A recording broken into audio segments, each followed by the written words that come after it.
All right, let's get started. Holy, okay. Whew. Why am I so spent? I know why I'm so spent, but no matter. We got work to do. Hello, hello. Hi there. Um,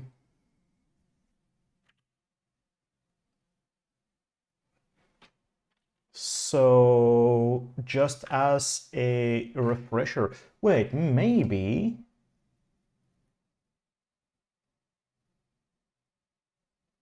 Uh,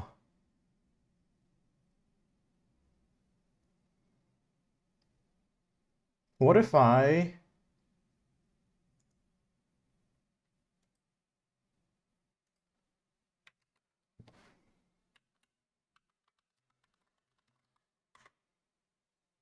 what if I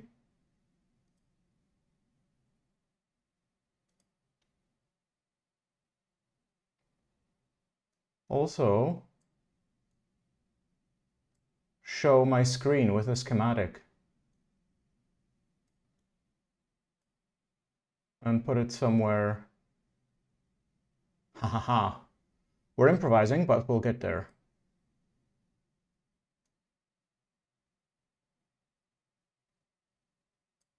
So if I put it here, yeah, now you should be able to see the schematic. Even if it's just a small preview, but it's still better than nothing, I think. Let me see, how bad is it? Ah, it's not too bad, actually. Or the board view. So here's our thing. I should have thought of this before, haha. But yeah, no matter, we get there.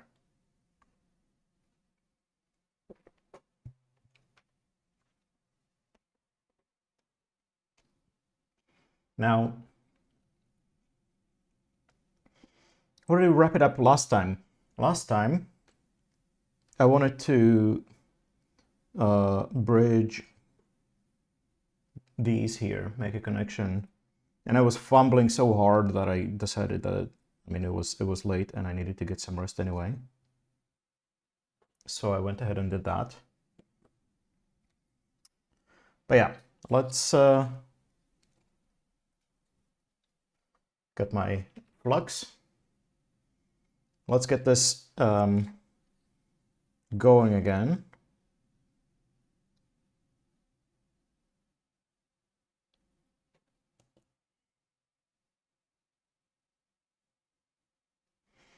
I need to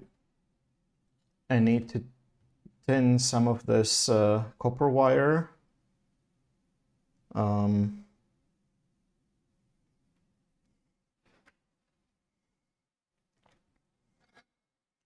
The soldering iron is already preheated.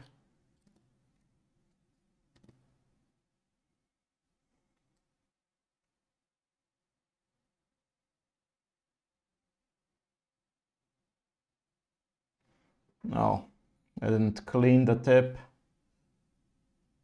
It's better. Solder was just not sticking to the tip. Just the tip.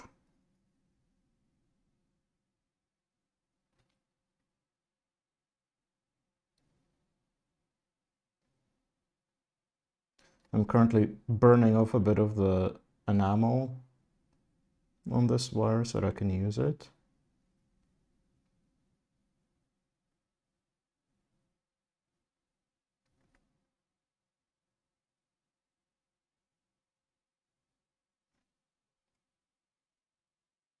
There we go, that's looking nice.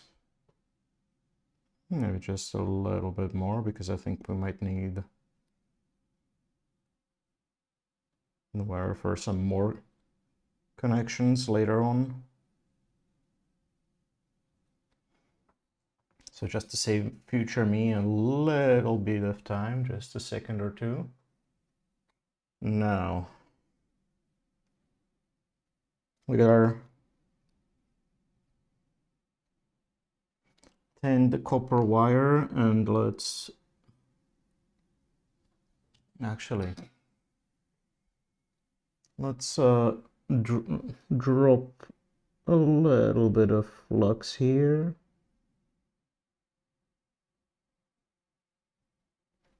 Just the tiniest amount.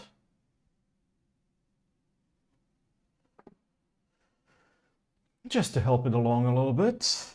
And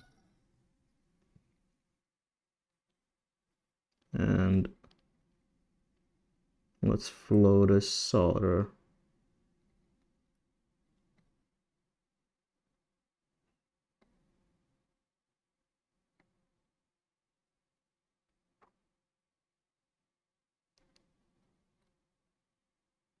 Uh-oh.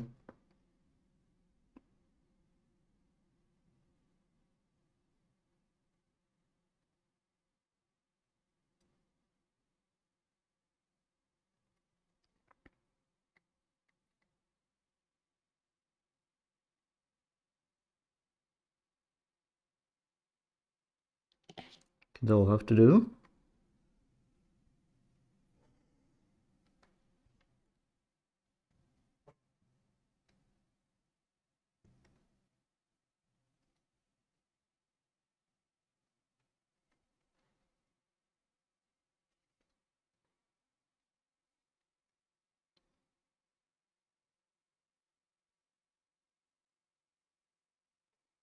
The other pad already has a decent amount of flux on it, so let's just...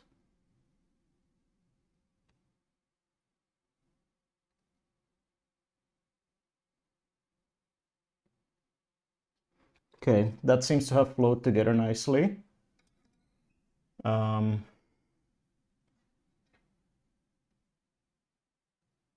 Snippety snip. Let's take a closer look.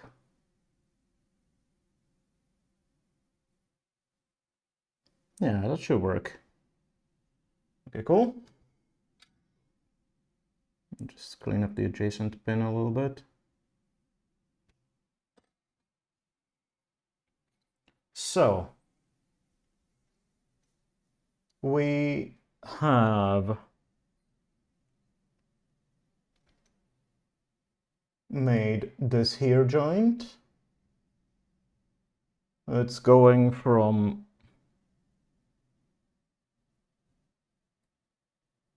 wait, no. We have made this joint, this net. So it goes all the way from the gate of the MOSFET at the bottom edge to the 3.3 pin of the Raspberry Pi.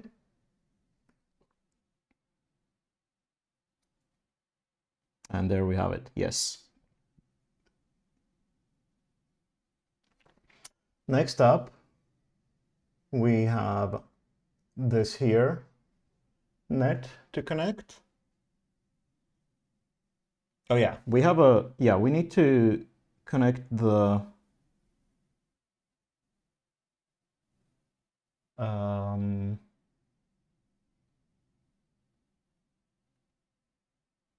source, I think, of the MOSFET to the jumper that brings it over to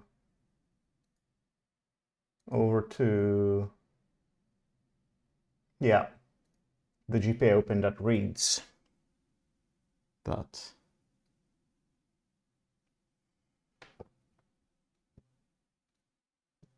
So that should be simple enough.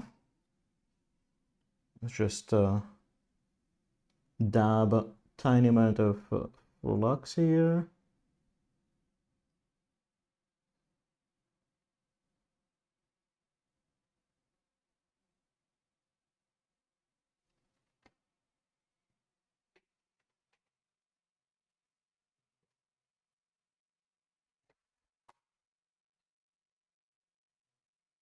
Just getting a little paper towel so that I can wipe off the nozzle here because it's getting quite dirty. Oh, fuck. Well, this is not good. I broke my flux bottle. Okay, we saved it. The entire thing detached. I don't think that was supposed to happen.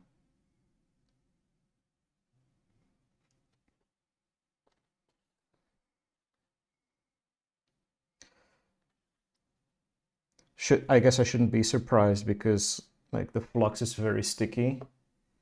Rosin usually is. So it would have been better with a little bit of solvent.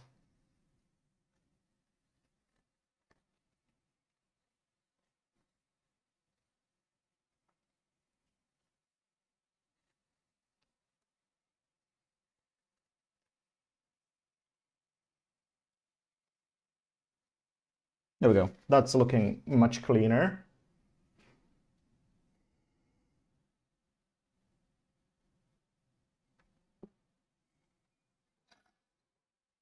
Now let's attend to our solder joint.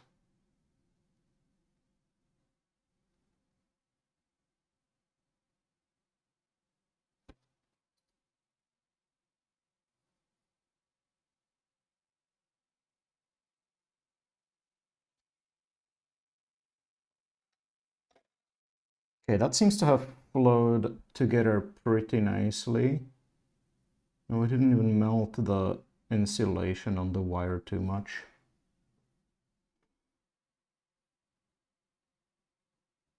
It did kind of fuse with the insulation on the adjacent jumper, but it's not looking bad. Although the joint is not quite what I would like to see. It had not flowed all the way around, but now it has. So we're good.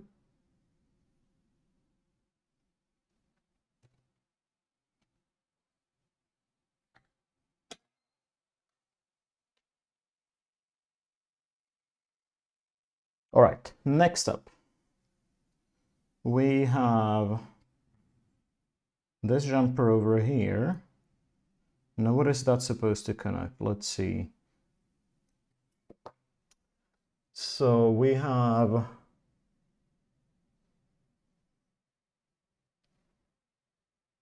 this jumper and we need to connect it to...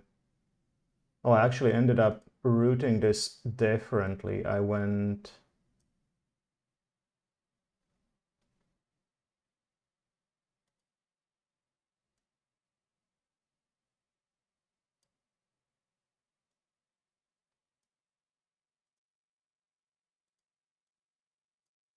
like that. Because it was easier, it was fewer bends.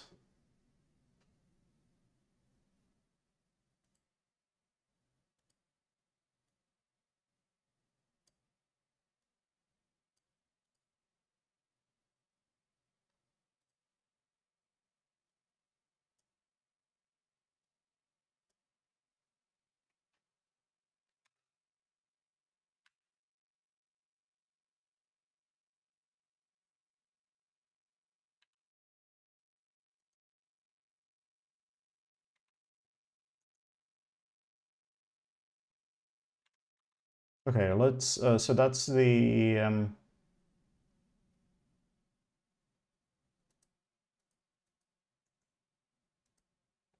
yeah, that's the fan feedback high voltage net. Yes. So we have this joint going from the fan feedback pin of the fan header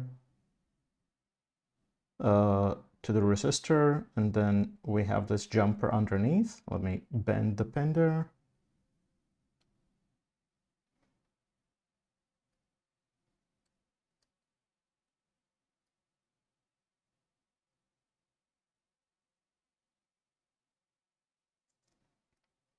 The resistor is kind of beefy, so it will probably sink a lot of heat, which I'm gonna have to deal with.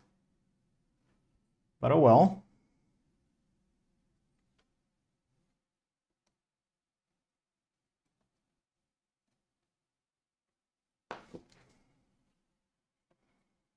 Again, a little bit of dab, a little dab of flux. Oh wait, am I missing something? You have another jumper.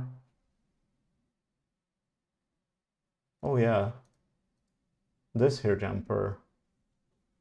Okay, we'll deal with that one next. Trying to go from right to left. Okay, we have some flux there. Wipe this off before it hardens. Haha, hardens.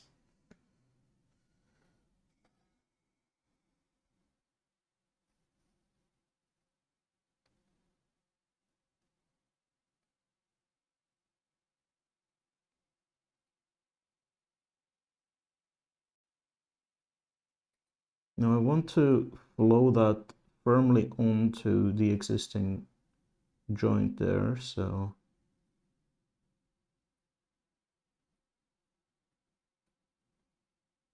I think we got it. Nice enough. Take a closer look. Ah, it's looking good.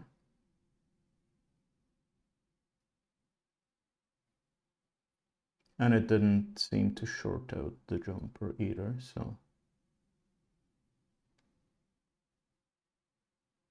All right. Then we have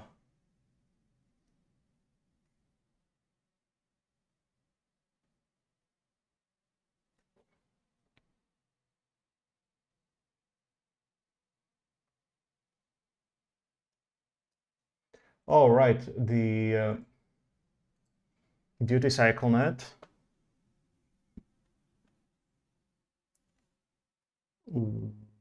Right here.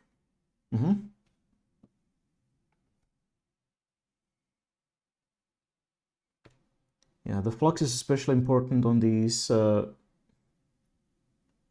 the pins of the Raspberry Pi header, because those are kind of reluctant to take the solder.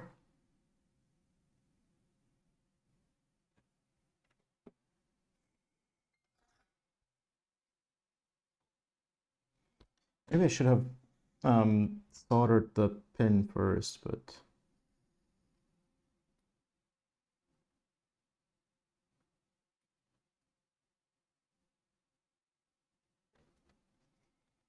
okay, what's going on here?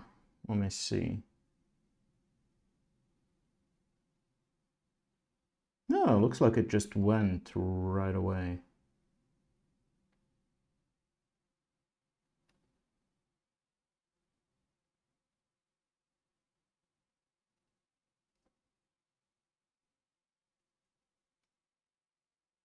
That's looking nice.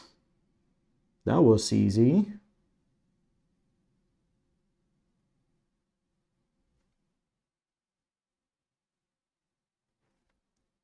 Sweet.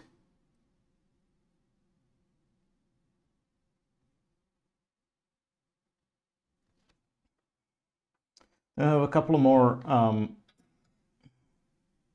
jumpers going to the Raspberry Pi pins. Let's see. We have this. So that's, oh yeah, we have the I2C jumpers.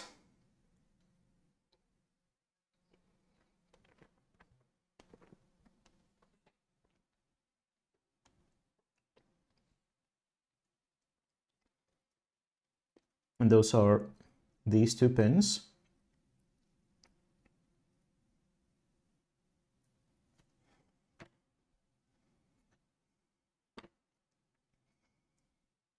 I'm gonna do it the way that I suggested. So I'm first gonna solder the Raspberry Pi header.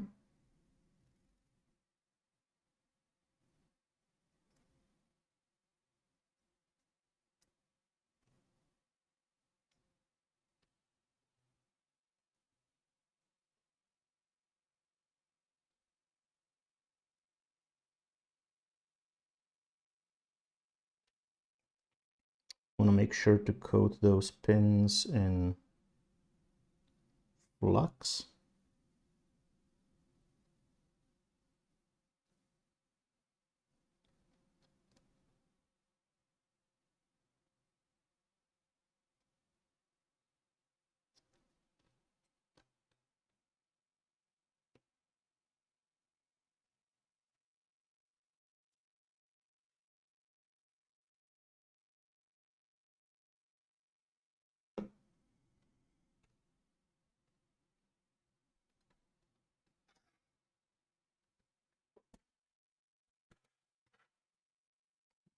Let's get this going.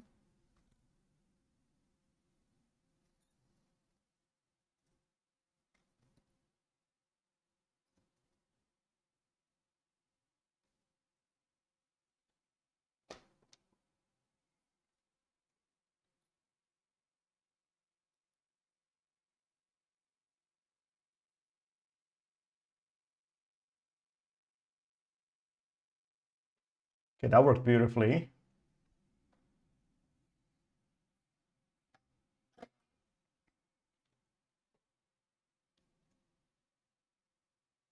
And they've already cooled off.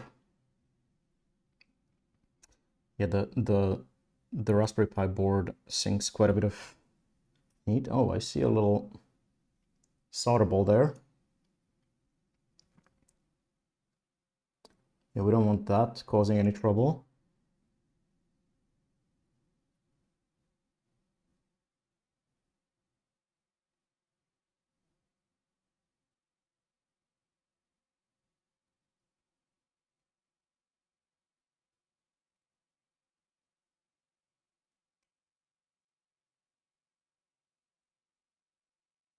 Just making sure to clean up any stray bits of solder. Speaking of stray bits, I accidentally touched the adjacent pin here. So let me clean that up.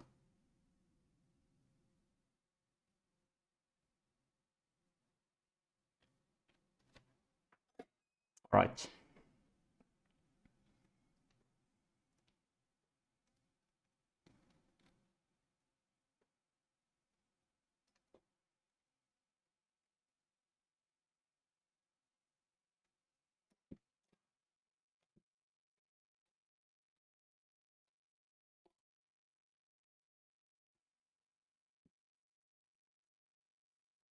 Wasn't getting much of a grip on the board with the helping hand. This is still not ideal, but better, I guess. Okay, then we need to bend these two pins and or these two wires and get them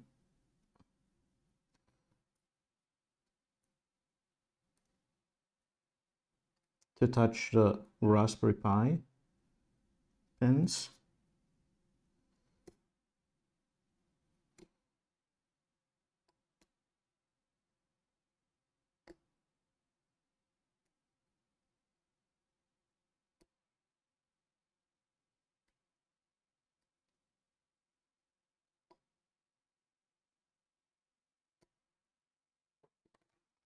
Okay, let me take a closer look at what I have done here.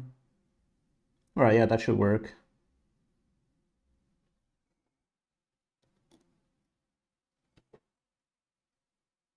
We still have plenty of flux around there.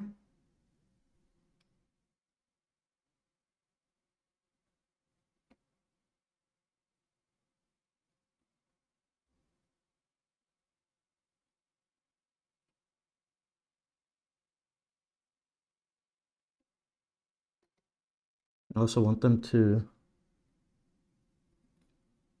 be firmly flowed into their respective holes.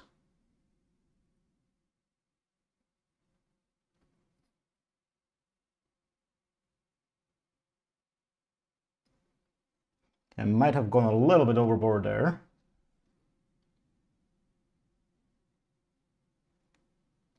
On the first of these two. So let's see if I can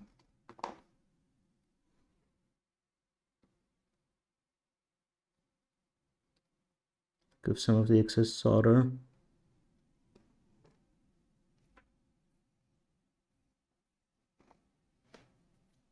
I think that should be fine.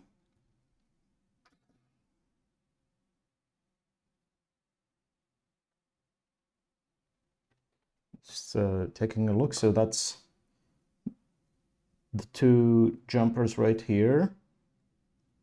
And yeah, it's looking good.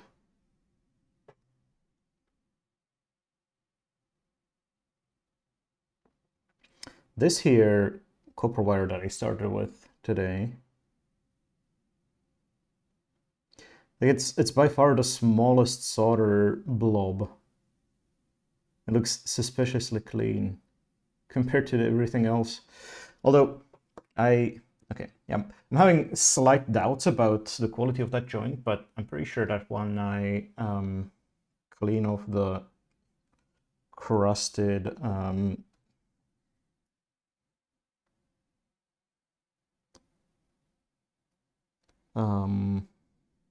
flux there, it's gonna look much nicer.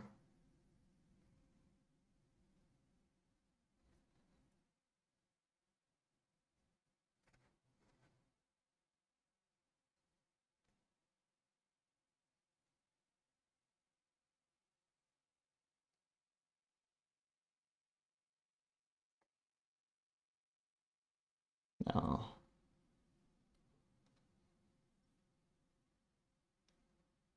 That's such a compact little solder joint, but it also looks like it's just from all sides of both wires. Wow. Looking good. Okay.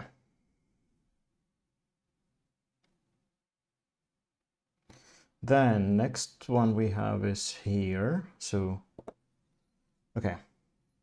All right, yeah, so that's the fan header. Let's see, we have the fan header and we have pin number 4. So that's PWM. Let's highlight it. Right there.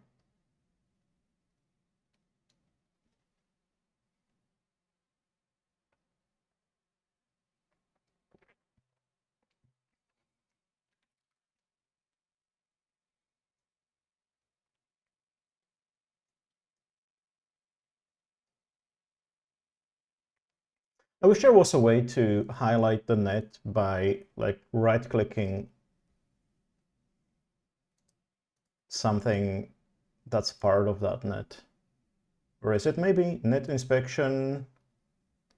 Oh, highlight net. Okay, it is possible. Cool. Never mind then. I was wrong. So for this bit, I want to make sure to have the fan header connected, because what I'm going to be soldering is the individual pin that's next to the Molex.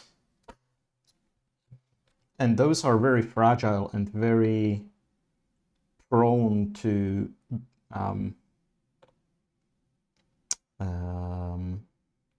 moving in the solder joint and messing up the angle. So I want to have it fixed by the other connector.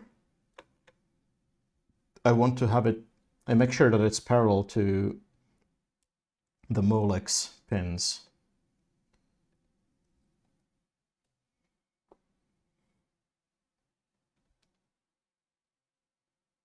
Again, a small dab of flux.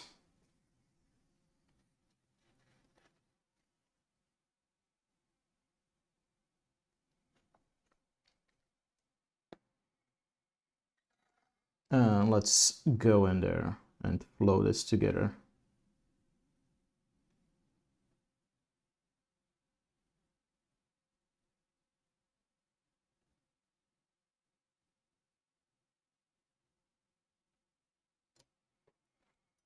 Nice and easy.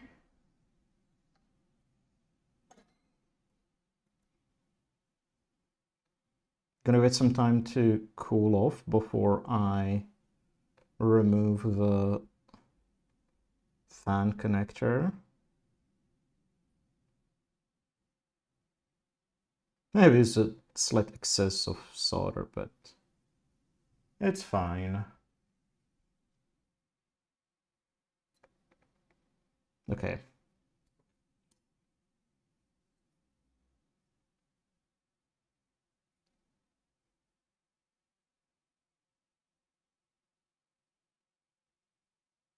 The angle of the pin was slightly off, but not by much. I think it was that way from the beginning. Let's make sure that it still mates with the connector. It does. Beautiful. Okay. Nice. So we'll put the fan away for the moment.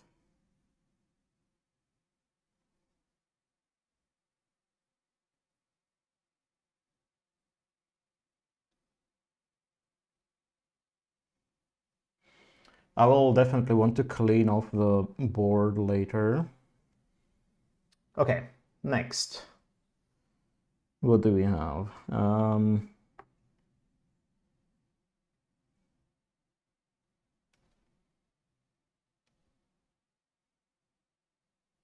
This is jumped over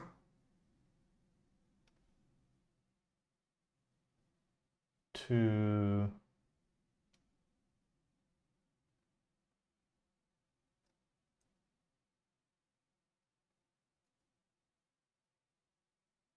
wait, is this aligned correctly? Oh, right, this is jumped over to this. Yes. Okay, yes. So that's pin 17, so, or 27. 21, 2, 3, 4, 5, 6, 7. Okay. And 26 is jumped over from the duty cycle.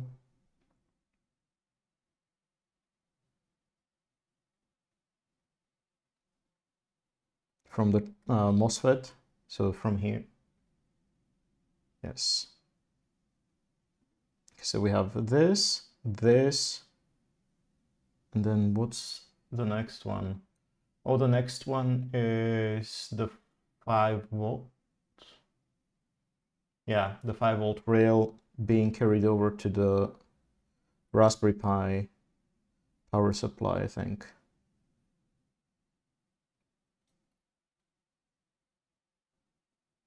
Yeah, this is where it's jumped over. So, we have 3 jumpers side by side, and then there's only a final one, by the looks of it.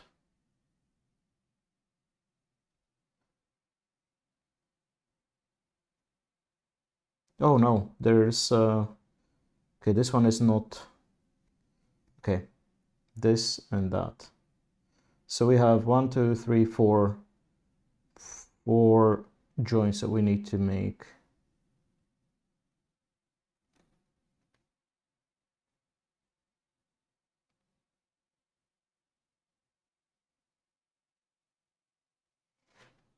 Let's get to it.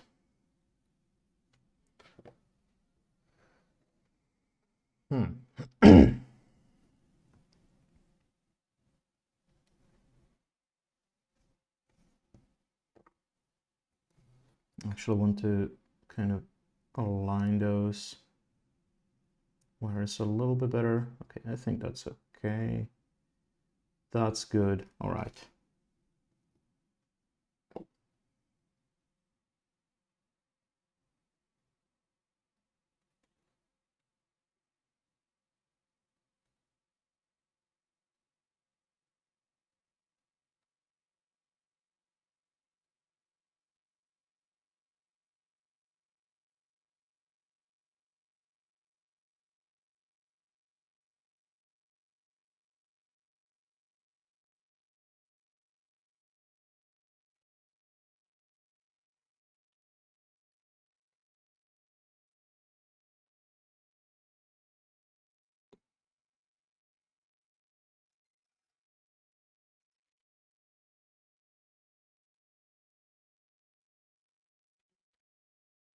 a pretty bad reflection there in my eyes, but we're good.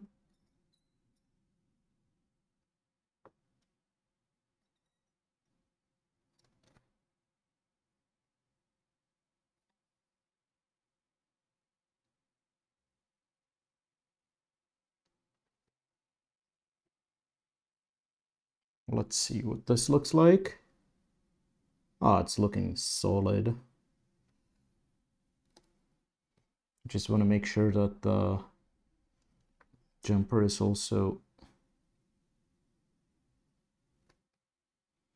flowed into its own hole.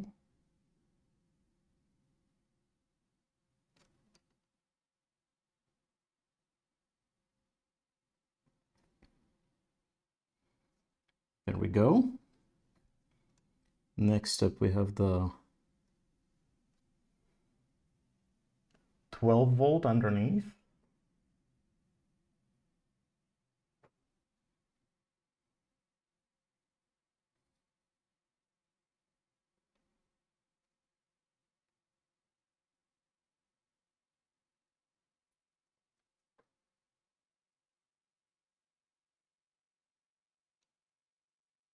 In the same way, I want to make sure, oh, okay, that was a little bit excessive.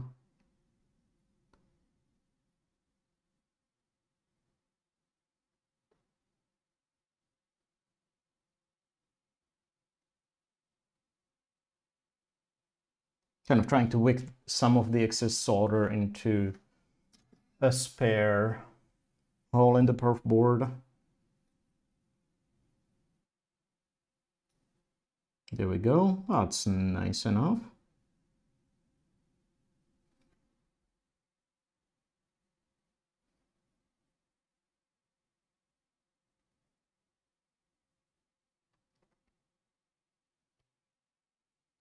So that's 2 out of 5. Let me reapply some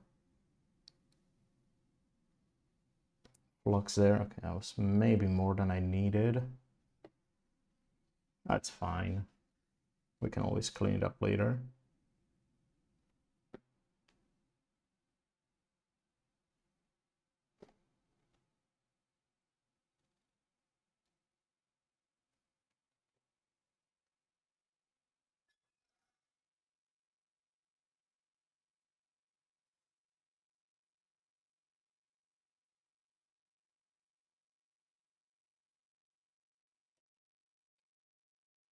Oh, where are you going?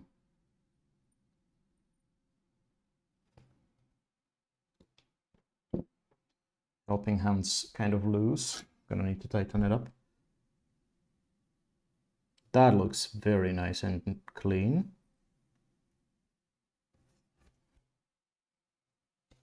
Okay, let me tighten this a little bit. Because it's, yeah, that's better.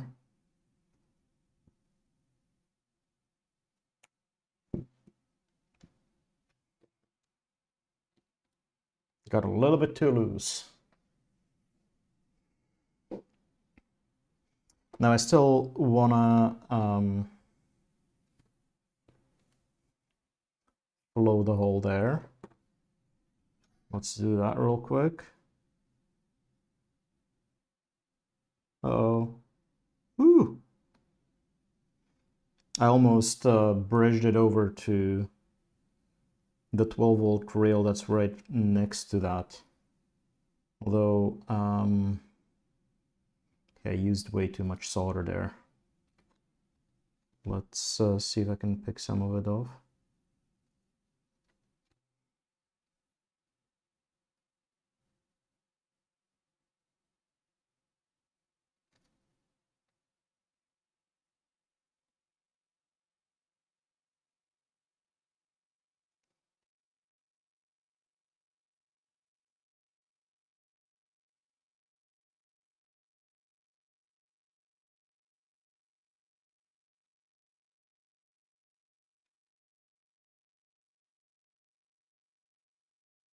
Okay.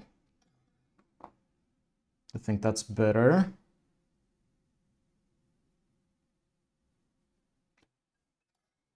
Just give it another reflow to clean things up.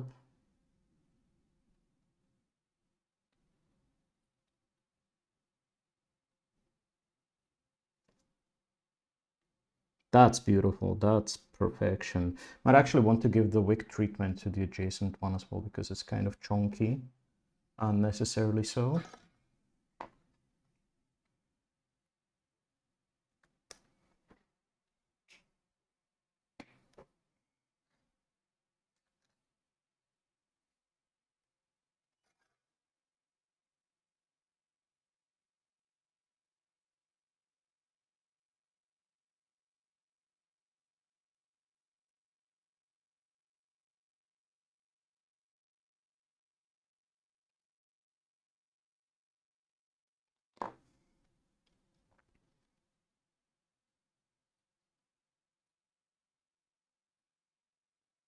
That's looking much nicer. Nice and tidy, just the way I like it. Beautiful. Then we have this, and we are done. Now we'll give it a final. Let me just notice a bit of a mess here. Let me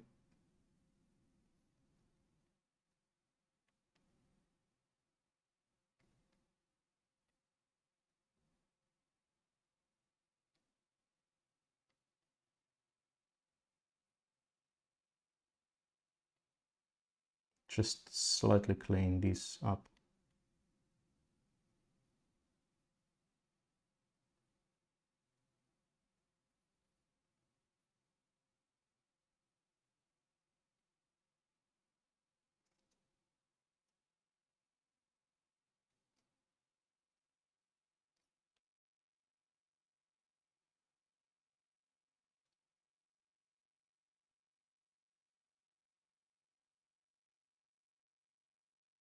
Oh, right, this here is the heatsink lead of the voltage regulator.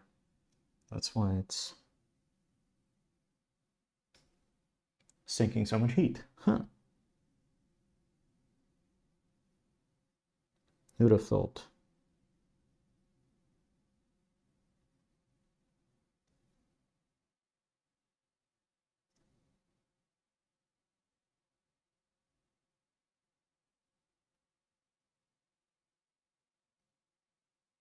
The middle pin of the...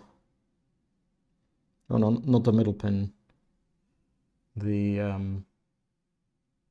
3v3 pin here.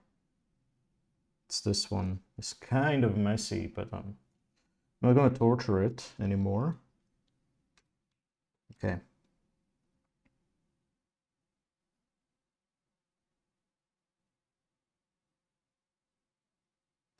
I've seen the solder flow around the hole.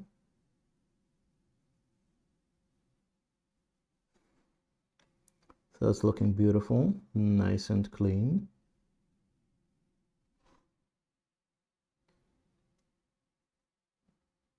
Now we have the final jumper for the 12-volt rail. So what we did just now was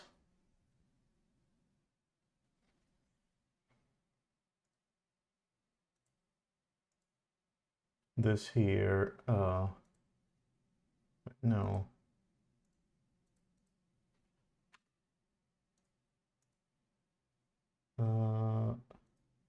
This here 5-volt rail jumper. Hey Samuth, thank you for a hydrate. Cheers.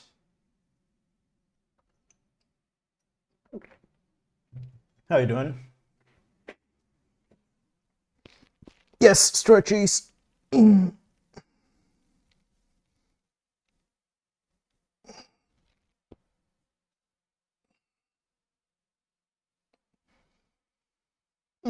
Thank you for that. Yeah, roller coaster. Aw, I hear you.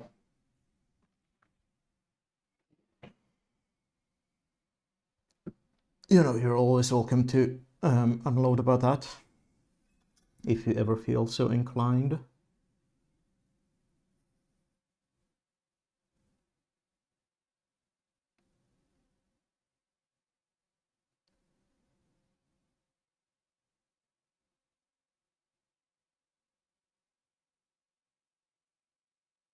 Okay, and our final jumper is... No, it's okay for at least a while. I'm glad to hear that. That is good to hear. I'm gonna need to pick off all the little solder balls from the sponge at some point. Borko. Yeah, oof.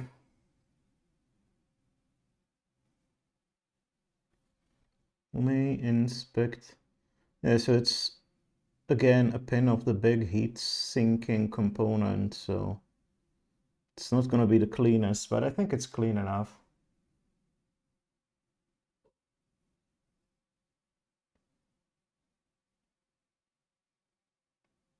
All right, let's just go over the entire board one more time and double check that everything that's supposed to be connected is, and that we don't have anything connected that's not supposed to be.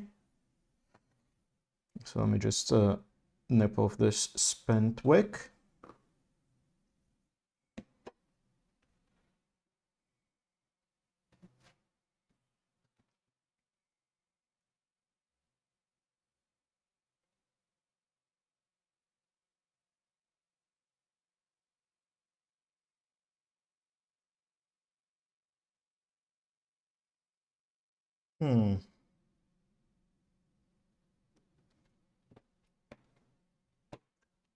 Okay, so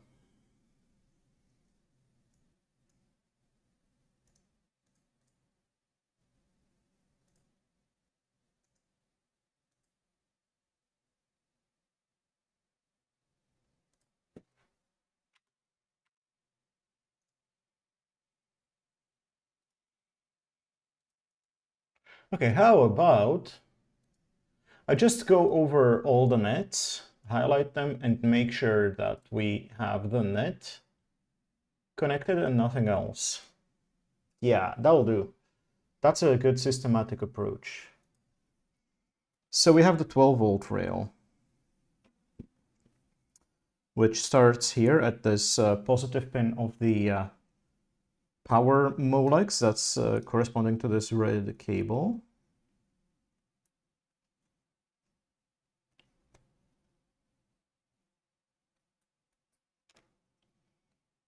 Now, it's going up by 1, left by 2, and there we have the input filtering capacitor. 2 more to in the same direction where it's on the input of the 5-volt regulator. That's right there. So that's looking good.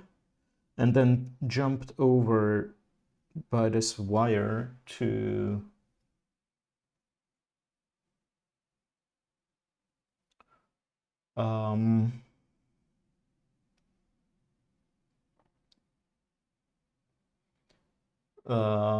the pad that's between the output filtering capacitor and the resistor.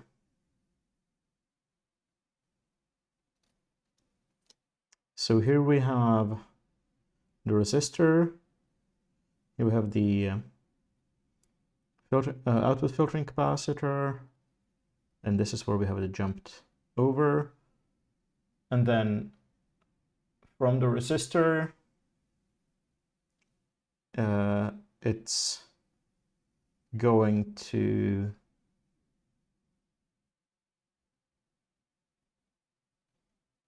the 12-volt pin of the fan header. That is looking good.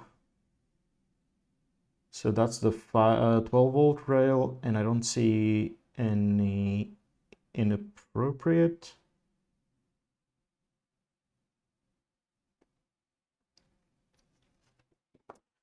I should probably double check it with a multimeter. Would be a pain in the ass if I had to replace the pi. So let's get our multimeter into continuity mode.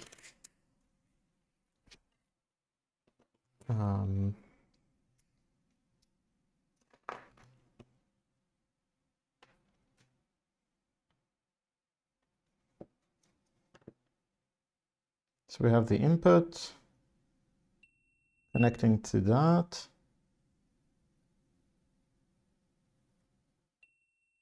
Connecting to the resistor and connecting to the fan header. And I'll just double check that it's not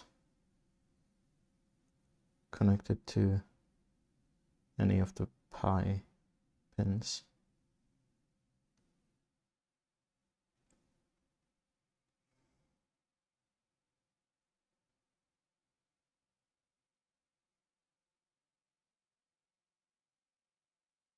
Okay, we have, yeah, it's not a short. Like this is going, this is the 5-volt pin, and that is through the 5-volt regulator. I'm not actually sure what this measures, but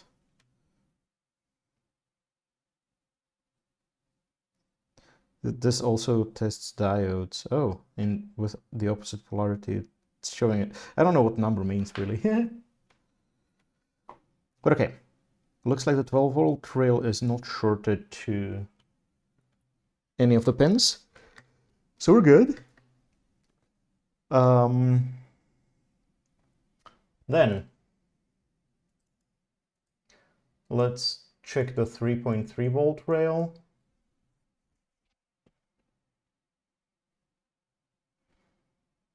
Which we have at the gate of the MOSFET. And it's going straight across the entire board to the 3.3-volt output of the microcontroller or Raspberry board. It is connected to this pin of the potentiometer header, and then also bridged over to the 3.3-volt of the display. So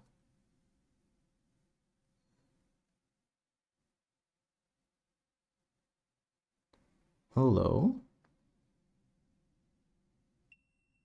Okay, we got that continuity. We got continuity there. And on the MOSFET. Let's just check that it's not shorting anything that it's not supposed to.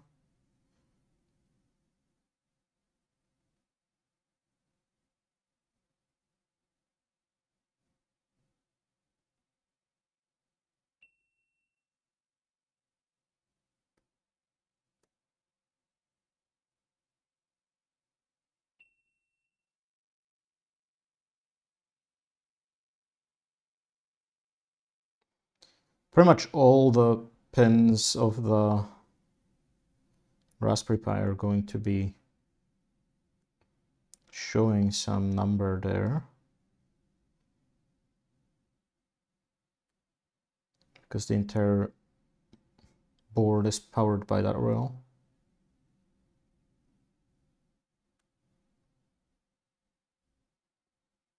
Directly without any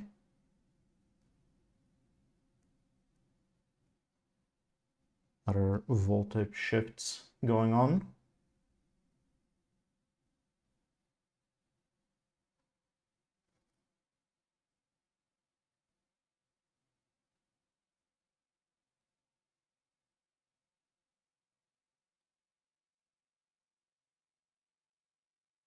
That is the ground rail, yeah.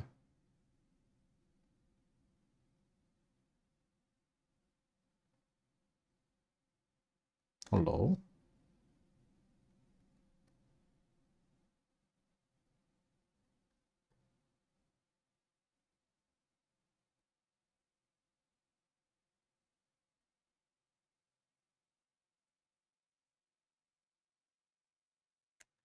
This is awkward.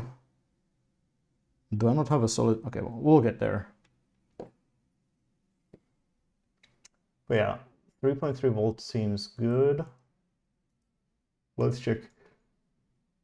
5 volts.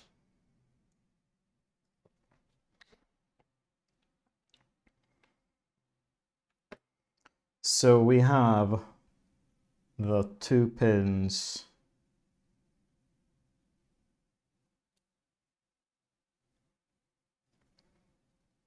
here on the LCD or OLED header.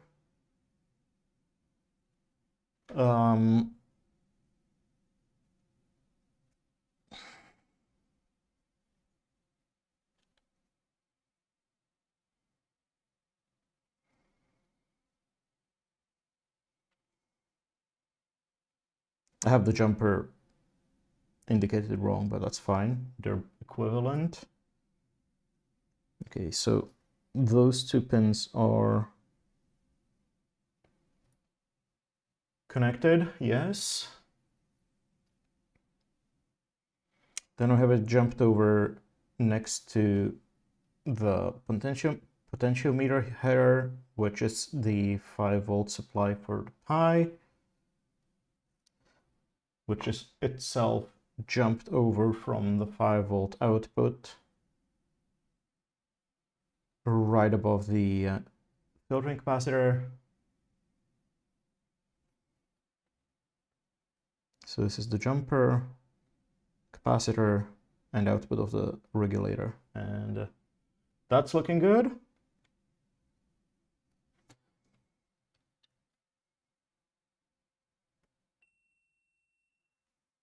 So we got continuity there. Got the 5 volt input. Now this pin here, I believe, is the V bus, which is also one of the pins of the, yeah, this pin of the micro USB connector, and it's connected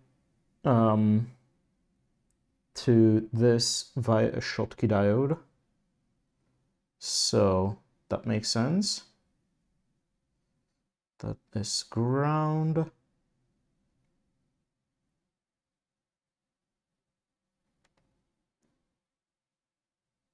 .3, nothing. Okay, nothing. Ground, I think.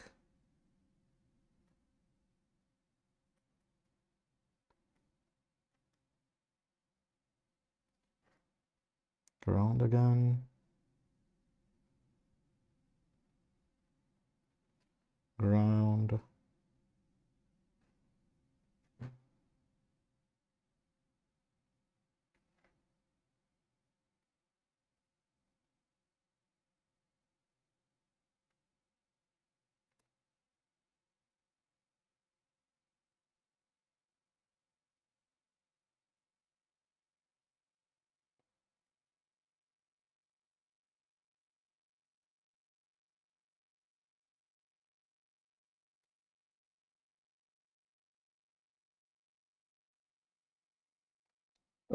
Okay, so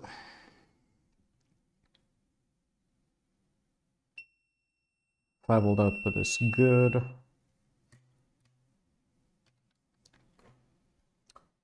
Then we have the oh yeah, that one is simple. That's just the middle pin here, and it's jumped over to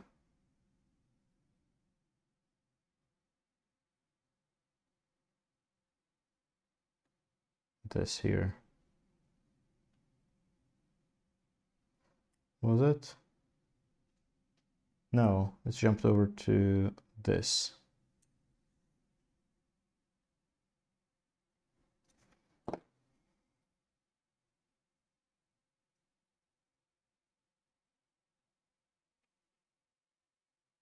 Oh, I forgot to do one thing there.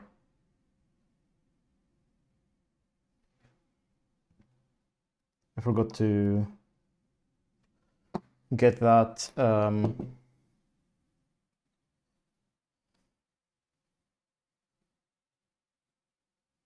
soldered into its hole. Let me do that real quick. So just gonna connect this again. So the pins of that have a reason to align.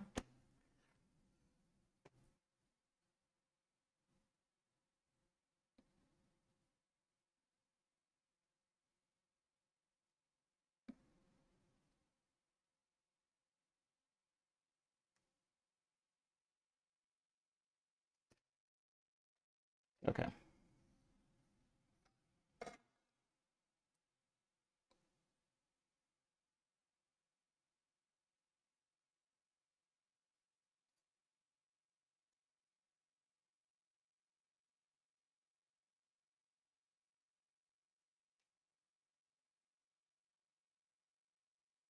That's a very well hidden jumper right there.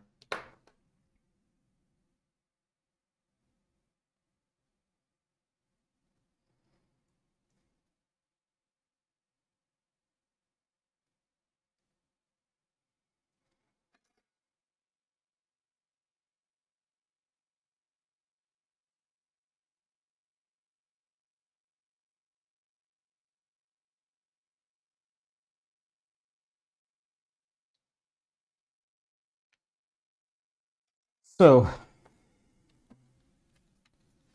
let's make sure that we okay.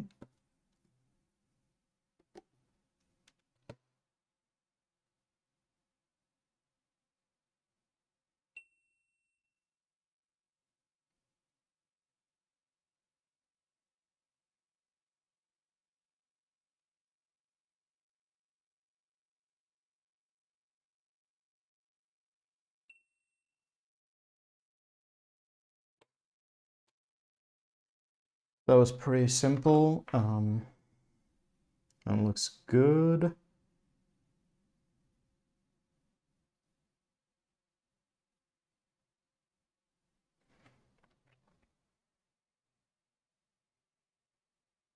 Then we have the fan PWM. That's also a very simple net. Just kill the soldering iron. I don't think. Well, I mean, it doesn't take too long to heat up anyway. So that's going from this fourth pin of the fan header just directly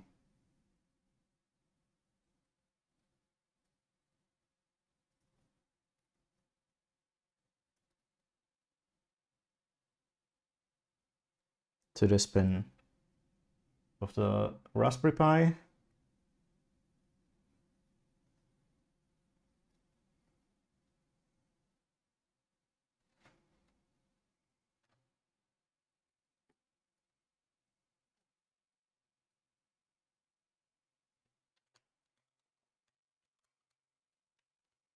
I just want to check the adjacent. So we have continuity there. We don't have continuity on any.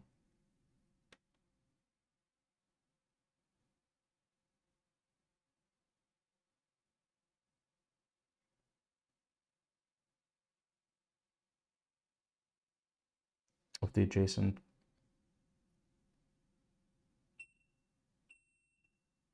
pins. So we're good.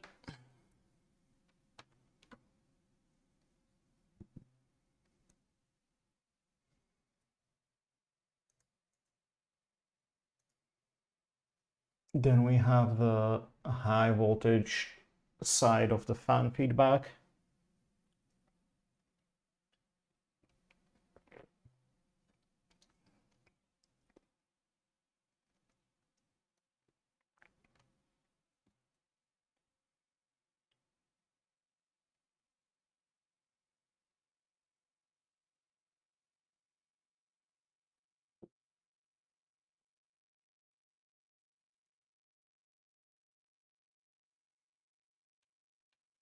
So that's this third pin of the fan header.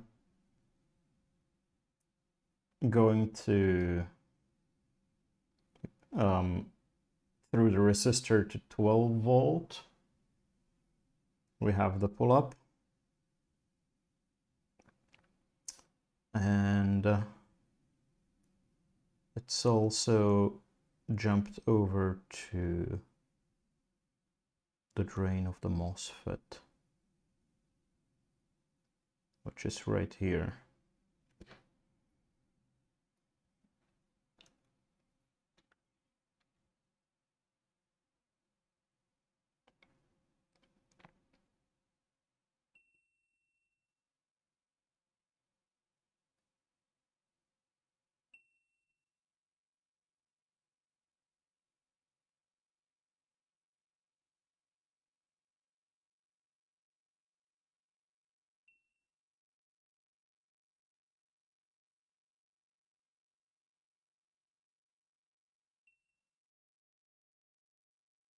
Just kind of checking adjacent pins or pads, but yeah, we seem to be good there. Then we have the low voltage side of fan feedback, and that's just the source directly connected to pin 26.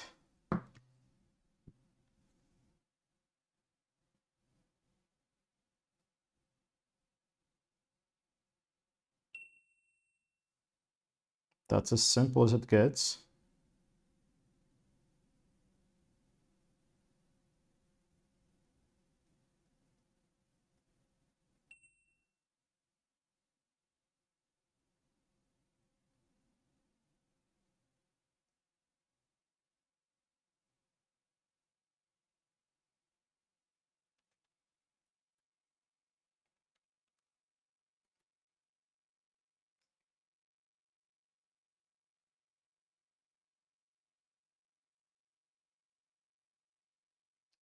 Okay, then we have the ground net, which is the biggest one. So that starts with the low side of the power input.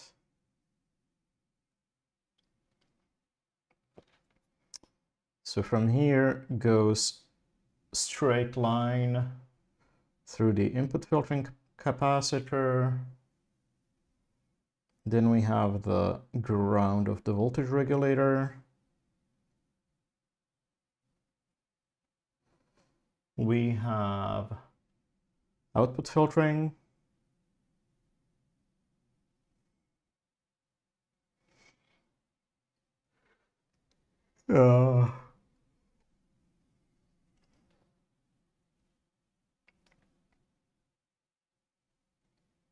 Oh, did I forget to connect this to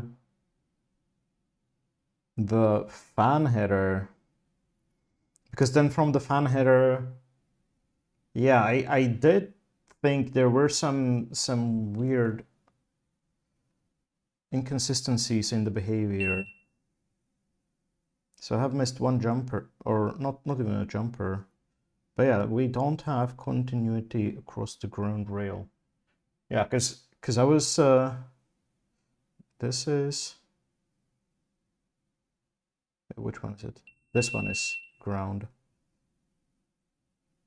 Yeah, so we are missing a connection. Not to worry. So let's fire up the soldering iron again and fix it real quick. I'm gonna use the copper wire again. And what we are missing is a connection from here to here. So I'm just gonna bridge that.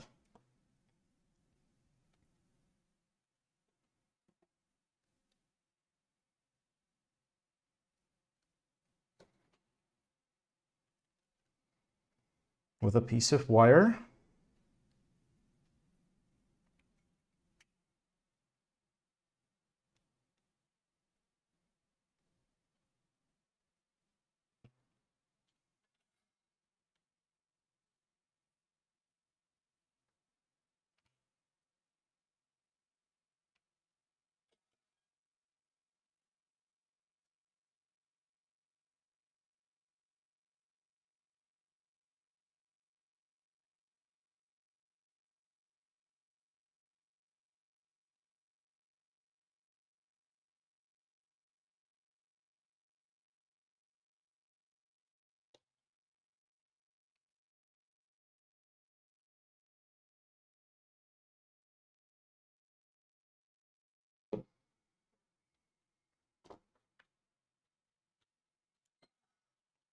Let's pick up a little bit of solder on the tip.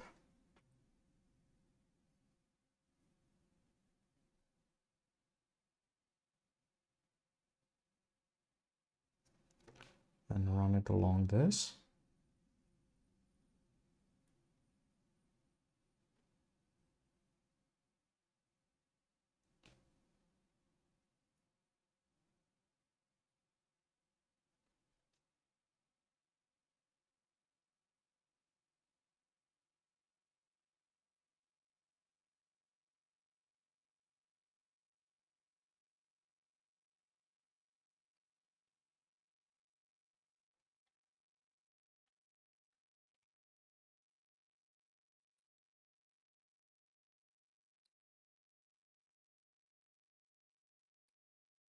Does get a little messy with the enamel, but nothing that cannot be dealt with.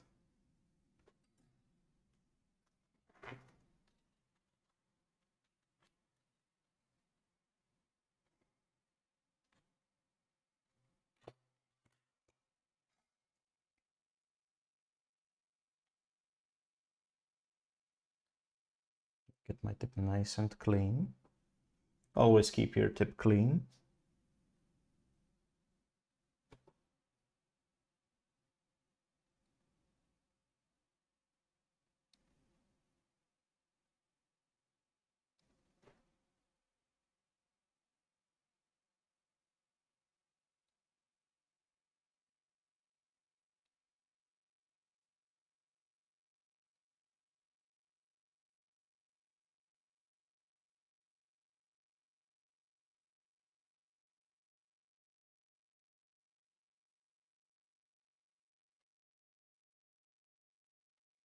Yeah, and that looks like a nice chunk of beautiful tinned copper wire.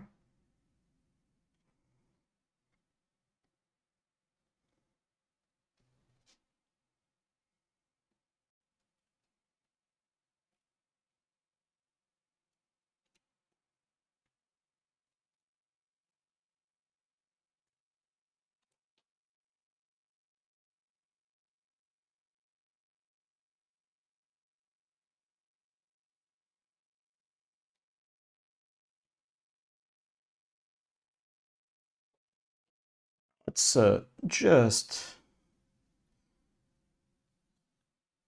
to make things a little bit easier, again, apply a tiny amount of flux.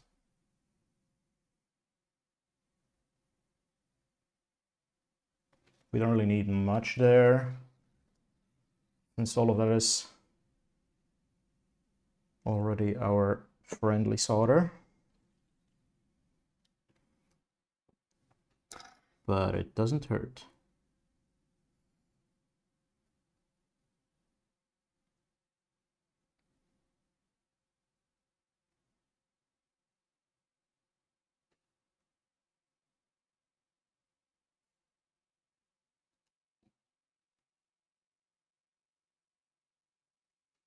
Need just a touch more here.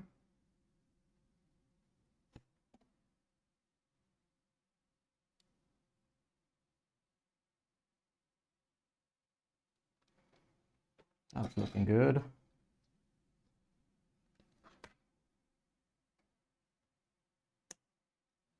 Snippity snip.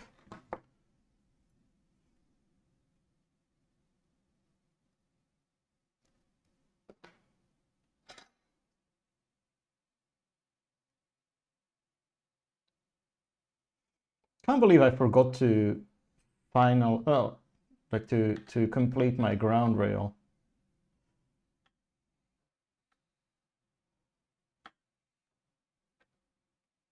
My tip is not looking the cleanest. Let's scrub it off.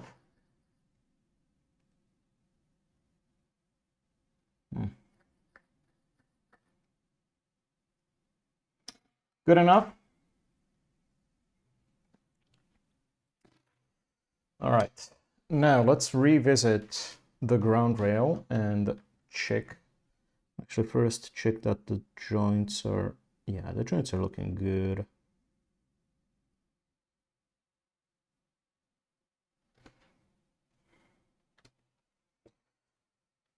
So, now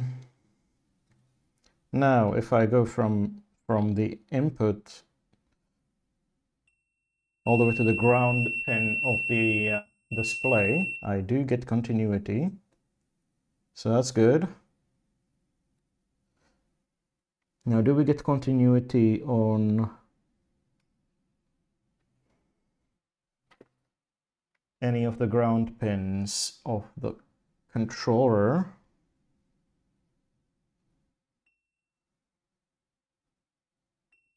We do. So the nice thing is that the ground pins on the Raspberry Pi have a different shape. It's not entirely visible when you have the header soldered to it, which is why I brought the deadboard into view, so I can easily see that it's the third pins from the bottom. I mean, here in the middle of the debug interface, it's obvious. So just double check that we don't have any shorts to ground. Yeah, I should recheck the 5 volt or 12 volt rail. That's a check. 5 volt rail is a check. 3.3 is a check.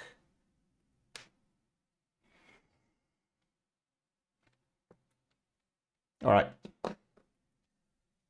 And then we have the I2C, which are very straightforward.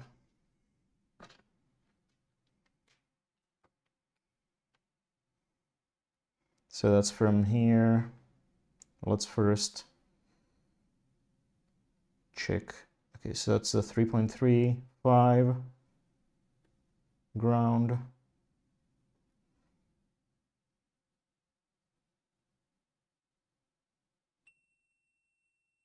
All right, we do get a good connection of SCL. We get a connection on SDA.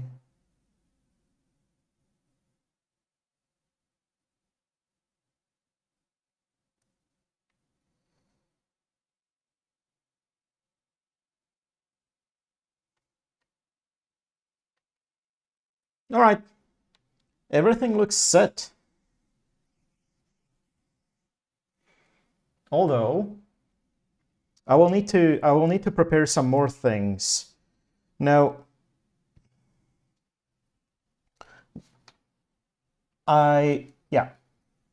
so I need to prepare the power supply and the switch and all that, hook it up to this Molex. You might want to shorten that actually, because this seems unnecessarily long. But I will do that when I know where to put things in the box. I will also need to make, where did I put the, oh, here's the display. Still haven't disconnected from the breadboard. So this has a matching layout here. So I'm going to need to hook up a 6-wire cable. So we are going to need the soldering iron still.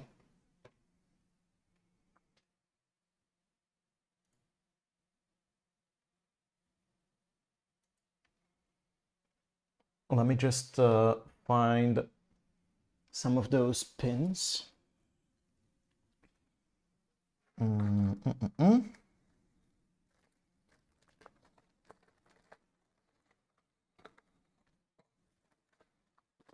This is mounting.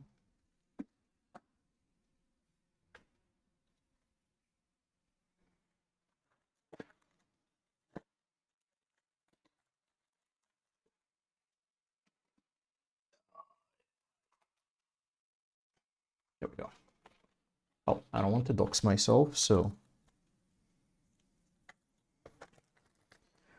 this is what I'm looking for.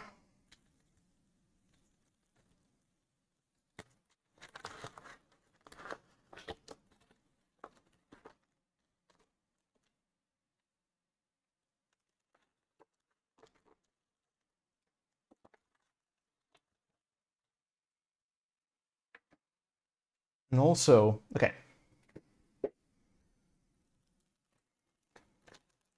So we need two 2x3 connectors.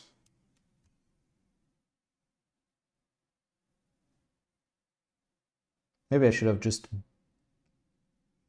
ordered something pre-wired. Should have thought of that.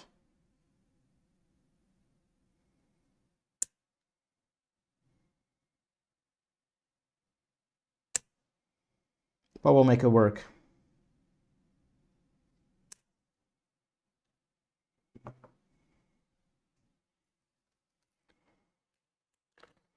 Now, I'll just use a glue gun.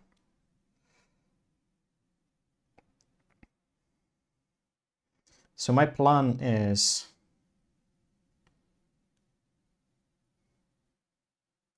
plug two in here so that they're nicely aligned.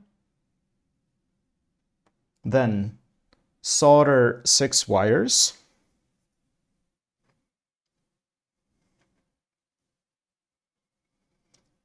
And then glue, squirt some hot melt glue in here. Let it firm up, and then it will pull out as a single connector.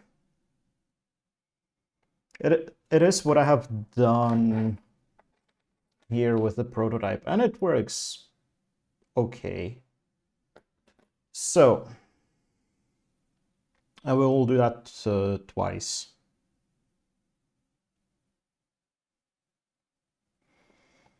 Now, okay. I have these colored wires, 5 different colors, and I think I want to use those to distinguish the different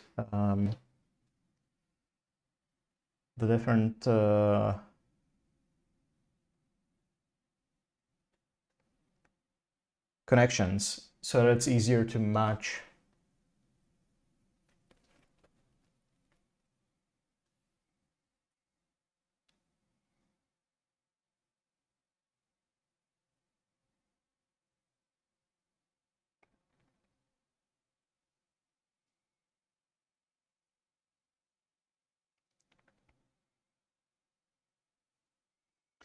Now, this is actually the counterpart where I didn't bother hooking up the 5-volt rail. So it was just a 3.3, the I2C pins, and ground.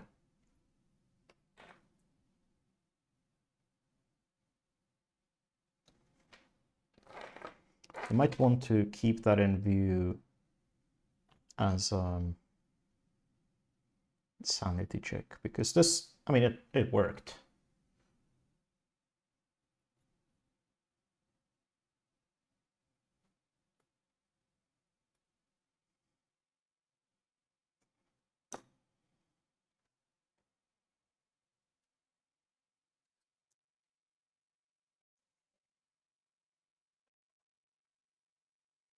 Not sure how long to make this. I think this should suffice. You should make the individual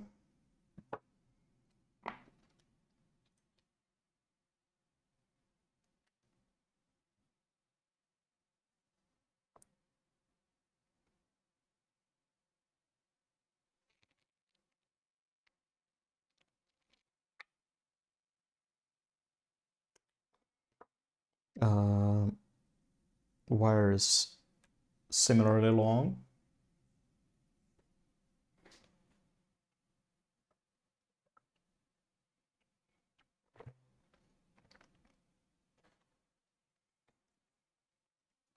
This is going to be ground.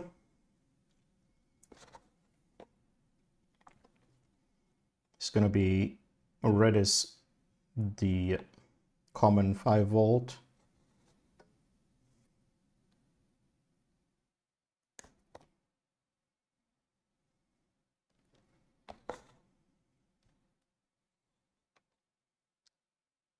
We have 2 of those.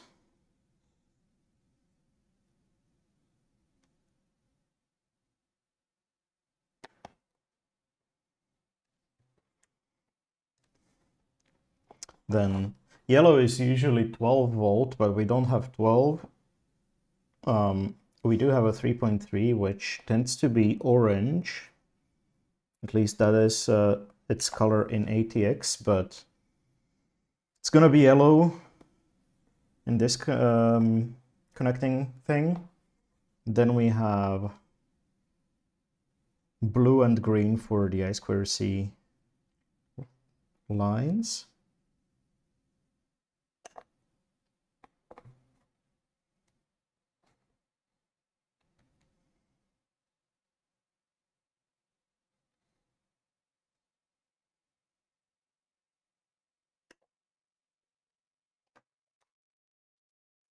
All right. Now I need to strip the ends of all of these wires.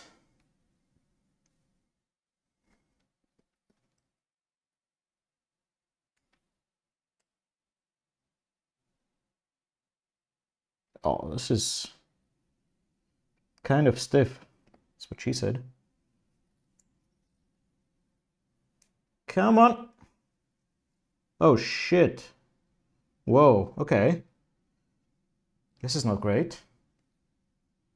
It's putting up resistance.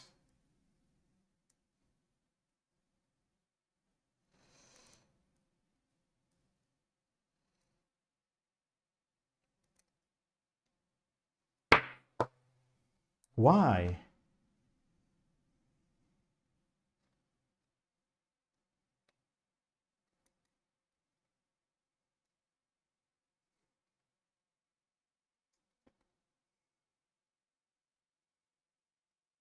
I don't seem to be able to get...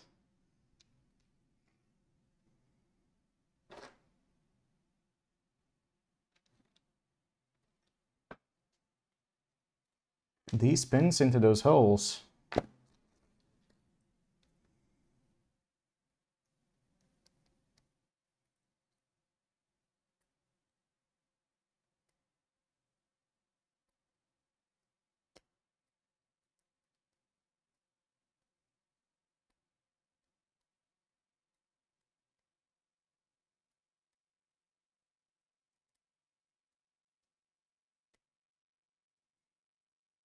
Which is weird because the potentiometer has the same kind. Oh, okay, those are a little bit deeper. Still though, it should work.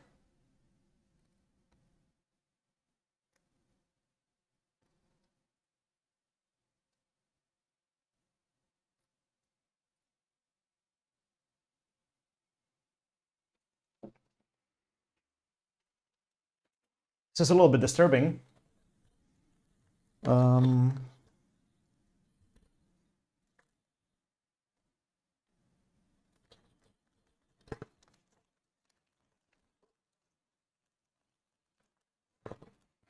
Shit. So this is the other type. And that works just fine. Uh-oh, okay, did I use the wrong connector?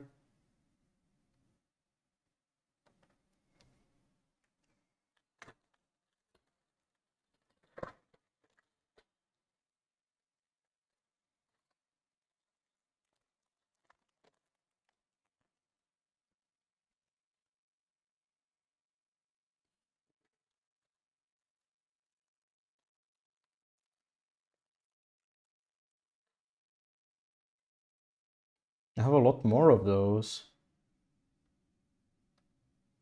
Okay, these are going in.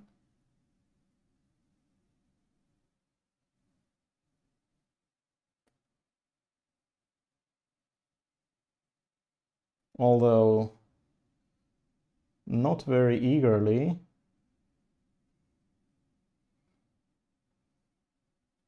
Still putting up a bit of a fight.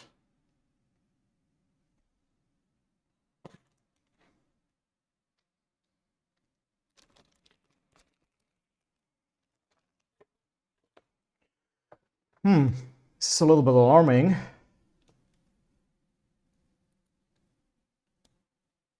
Okay, that slides in. Maybe if I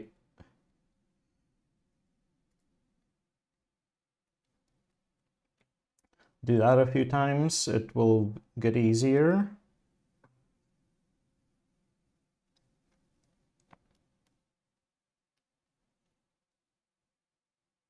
Nope. Yeah, because these pins are thicker than these. Fuck! This is not great. This is actually pretty terrible. So I need to replace this header. This is just not fitting. Like,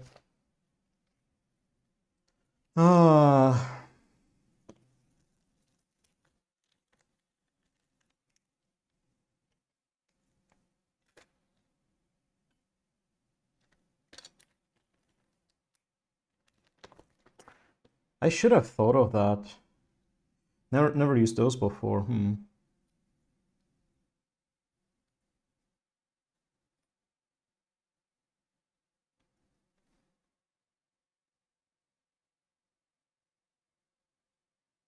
Yeah, that's just no chance. Fuck! Well, this sucks.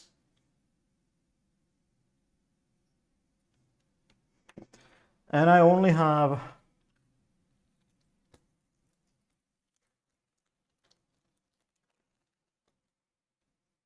one of these. I would need another.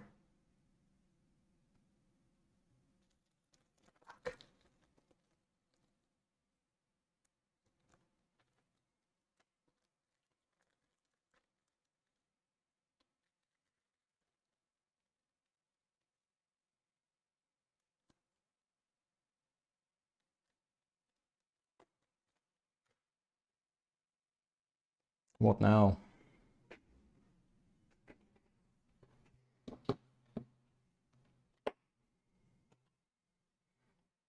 Let's see.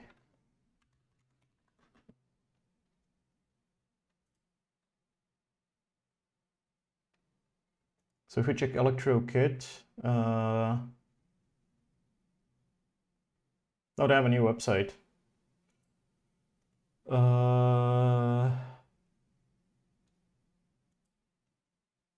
Contacts.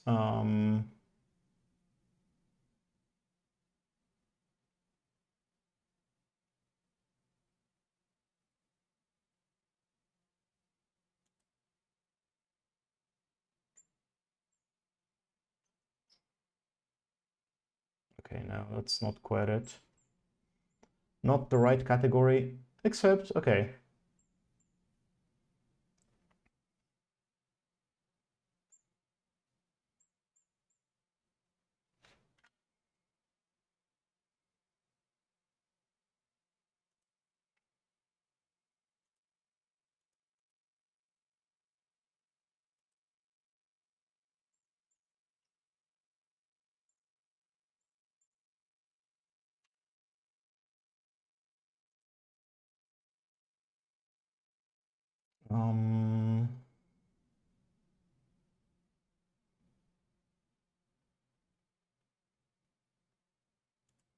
Stiftlisthilslist, that should be.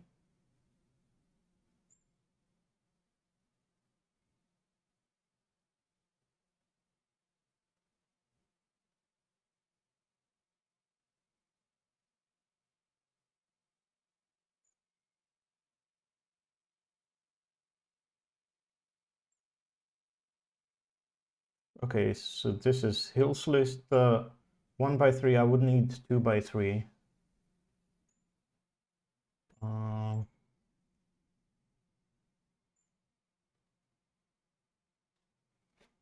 It used to be possible to... Oh, yeah, we want 254.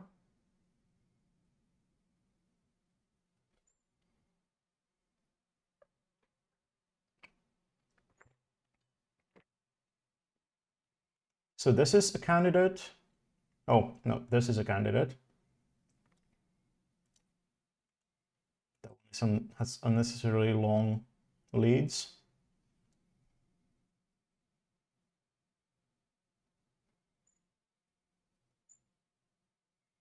Oh, right, yeah, I bought this one because it's breakable, which the other ones don't seem to be. Ah, it's annoying.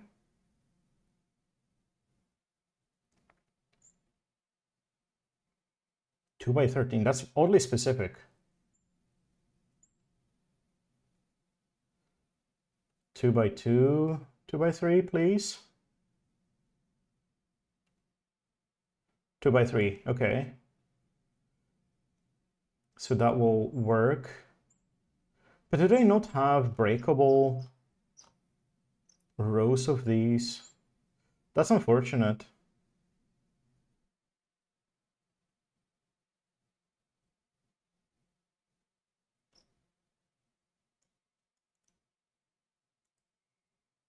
So this is what I want.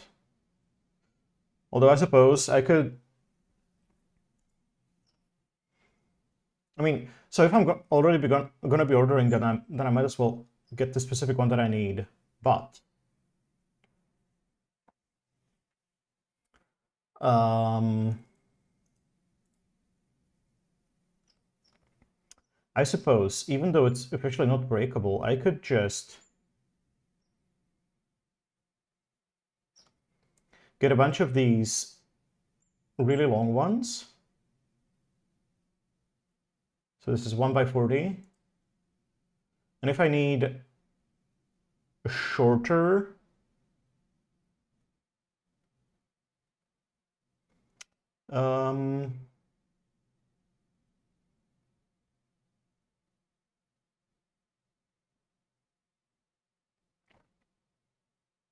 a shorter run, I could just use a Dremel and cut it down. Yeah, I think that would work. This sucks though, because I'm not gonna be able to fully finish this thing. At least not in the final form.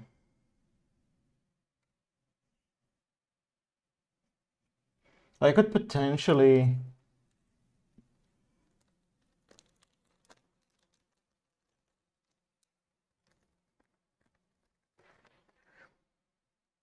sacrifice more of these breadboard wires and just glue them together to make this work.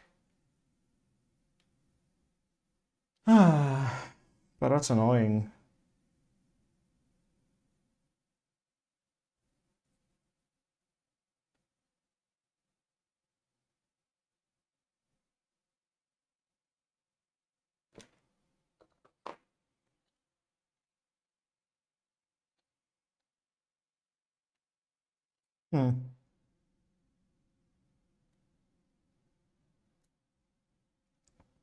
So the copper wire does go in. Hey, Philo. Welcome, welcome. How you doing? I guess I could improvise it for today with the copper wire.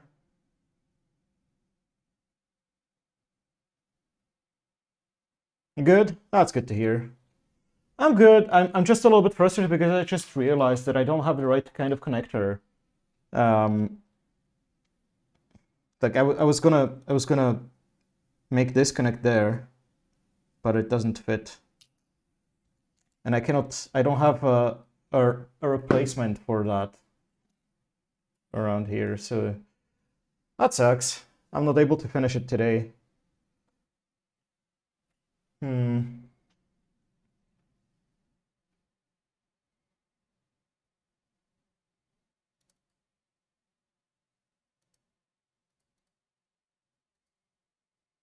So I'm just gonna have to, you know, order some things.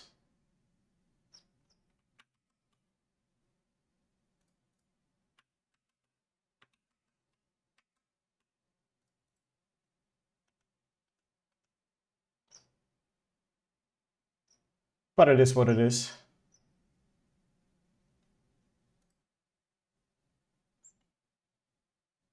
All right, and this is how, if I had the crimping tools to make my own, but that's for cables and wires.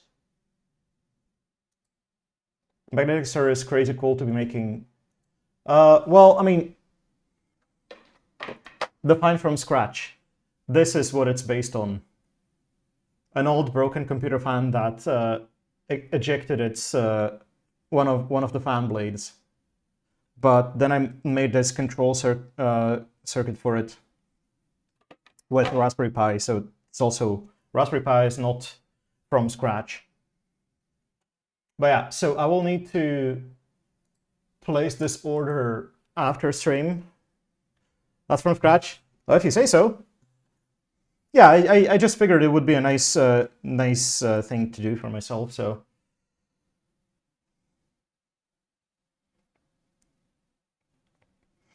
All right, we're gonna have to improvise. I do want to see it in action today. So even though I will have to go back and replace these later, I will just DIY it for now with the bare copper wire that will somehow just solder to these.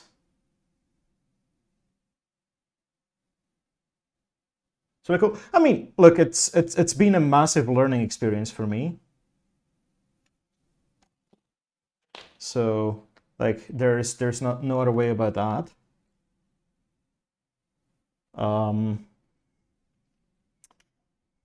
Really good? I wouldn't say so. I'm kind of just figuring things out as I'm going.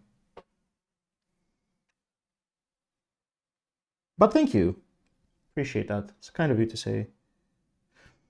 Okay. I really don't need to strip a lot. These wires have a silicone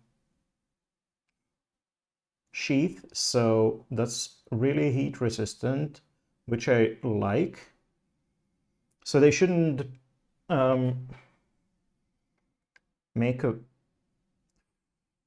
like it shouldn't shrivel under heat. Oh, whoops.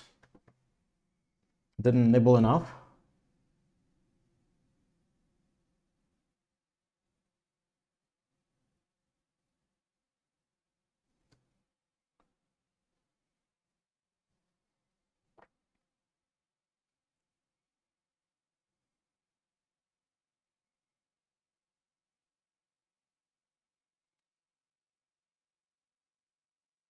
Okay, just twist those ends.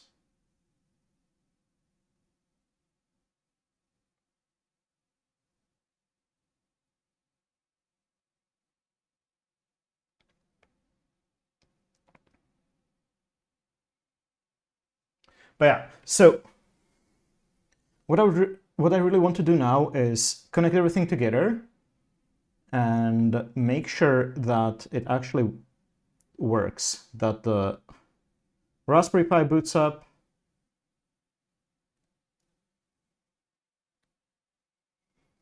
and that the PWM works, the display works, and all of that.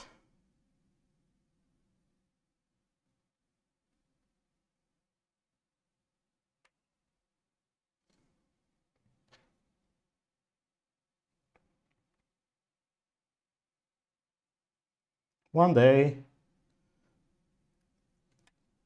when I haven't spent a number of thousands of crowns that month on other things, I will get myself a wire stripper, and it will be glorious.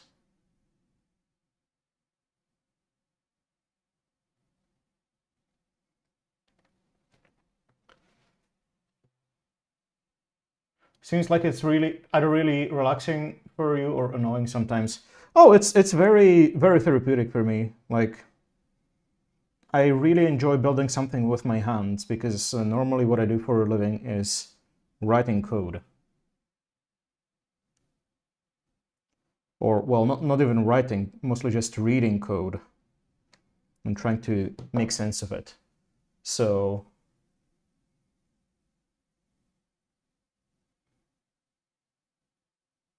you can get it for yourself soon. Wait, what was that in response to? Sorry. I lose track very easily. Oh, that was the wire stripper, right? Ah, coding. I mean, I don't get me wrong. I do enjoy coding. Whoops, I dropped the power connector, but I do also need a change of pace every now and then, and this is a good way to achieve that.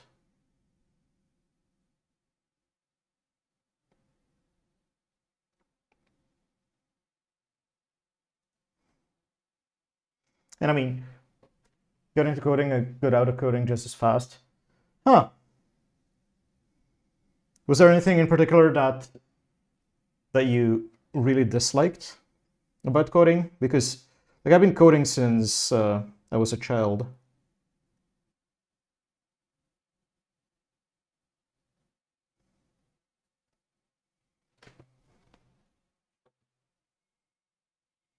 Seems like it would give a crazy look. Oh, you have no idea. I mean, yeah, there's also a reason why I brew things and why I enjoy cooking and do all these things. It's a different kind of reward for the brain.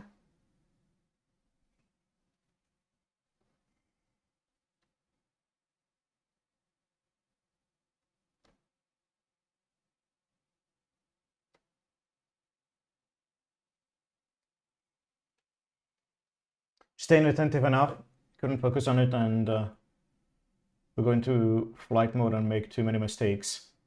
Gotcha. Yeah. I mean, so since I got into coding at such a very young age, I'm getting super annoyed, so stopped, which is fair. Yeah. I mean, I got into it at a very young age, so it's both a blessing and a curse. Um, it used to feel better when I didn't do it for a living.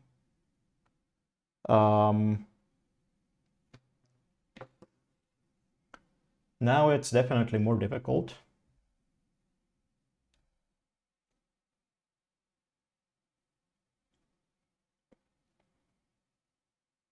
Or, well, I shouldn't, no, that's not what I wanted to say. I think it's a super job to get into at this stage in the world also. Yeah, I mean, yeah, it pays really well. There's no other way to put it. Let me just get some flux on these pins.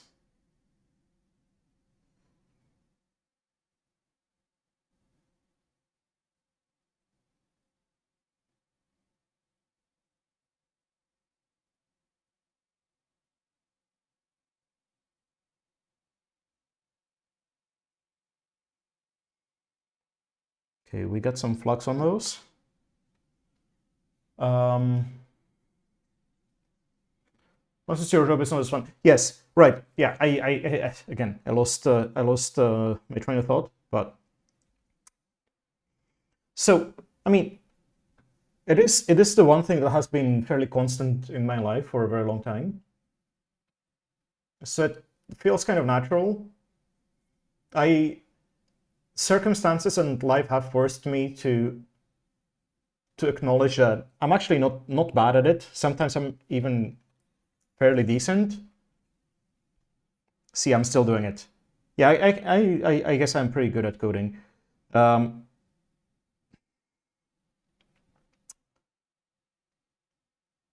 But I again forgot what I was going to say. Yeah, so it's like I know that I can do a lot with it, but also it doesn't give me the same kind of reward that it used to.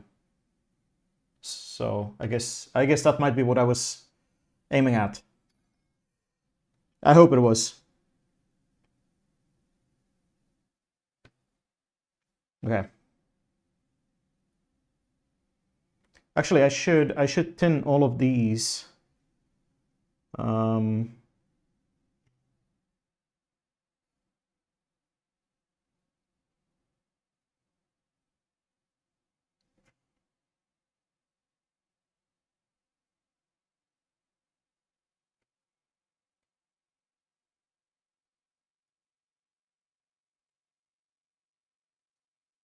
That took some of the solder. But yeah, so I have been engaging in other activities outside of work that give me the kind of reward that has gone missing from coding, I suppose. Actually, okay. I think I need to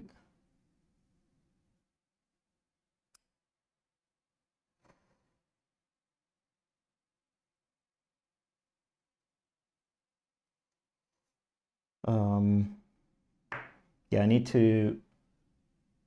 So it's good to have those things. Yeah, it also took me quite a while to get to a point where I actually started to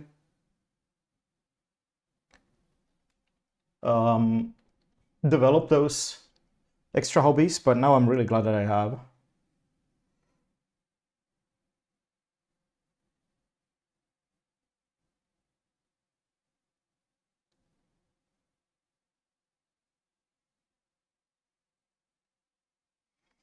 It was only taking solder from the one side that I was able to approach it, so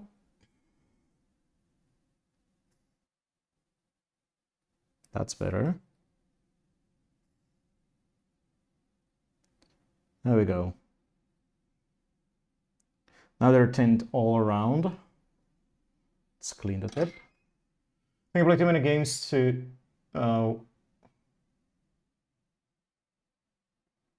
when I start work, games will be those things for me.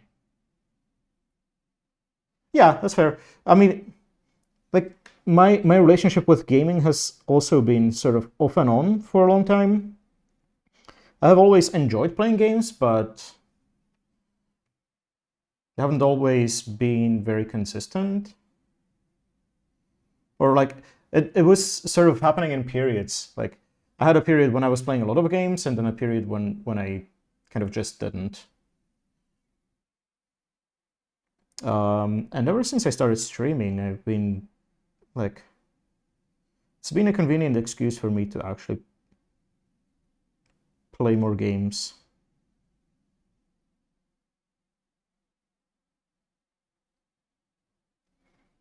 Okay, got that flux there. I was a bit worried, honestly, that I would get tired of gaming after some time of streaming, but it's been going. I've been going strong for a few years now, so I'm pretty happy about that. But I also enjoy streaming some of my other interests, not just gaming.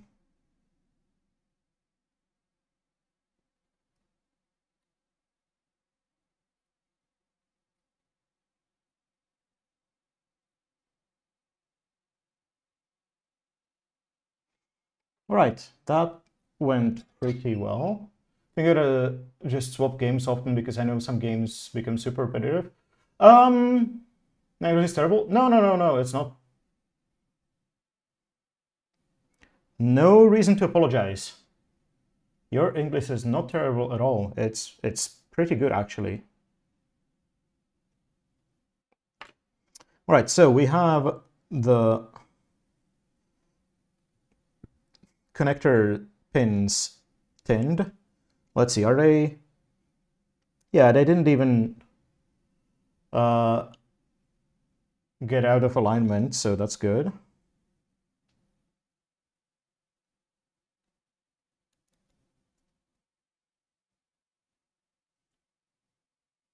But yeah, on the topic of swapping games, for the first year and a half of streaming, I was mostly just playing Phasmophobia and having a blast with it. It took a long time for that to feel stale to me.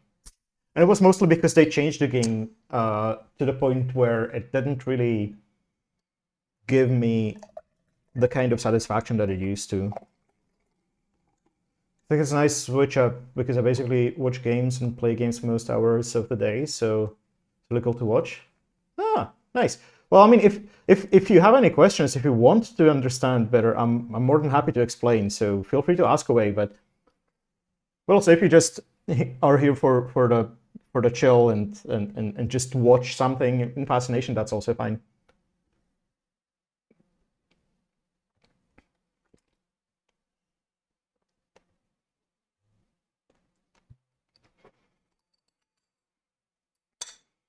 But yeah, I'm absolutely happy to explain the things that I'm doing. I try to kind of narrate what I'm doing, but there's always a certain level of assumed knowledge that I might not even be aware of. Brain too small? Nah. Yes, yeah. Just like I'm not saying that you have to ask. Just pointing out that I am happy to answer. Yeah, I just need to get my glue gun here. Well, I'm so looking forward to turning this room into a proper workshop eventually.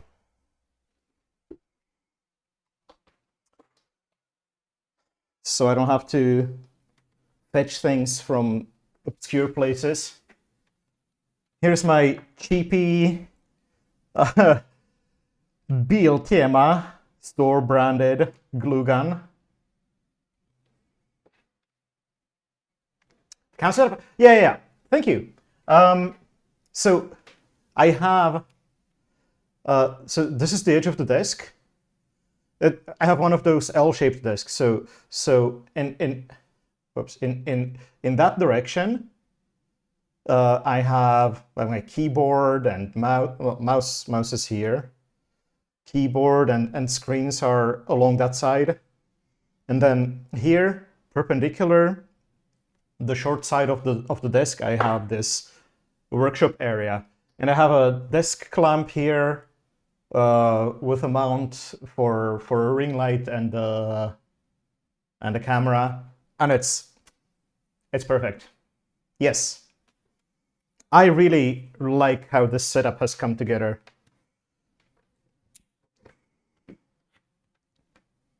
This is so dinky. Like, it's so extremely light that even though it has this wire stand, I put it down and it tips over. I need a better glue gun. I get what I pay for. Actually, I don't need it just yet. So let's get the wires in place.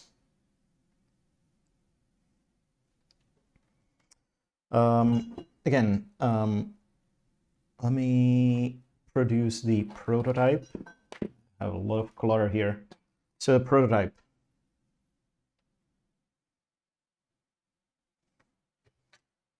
So this is ground.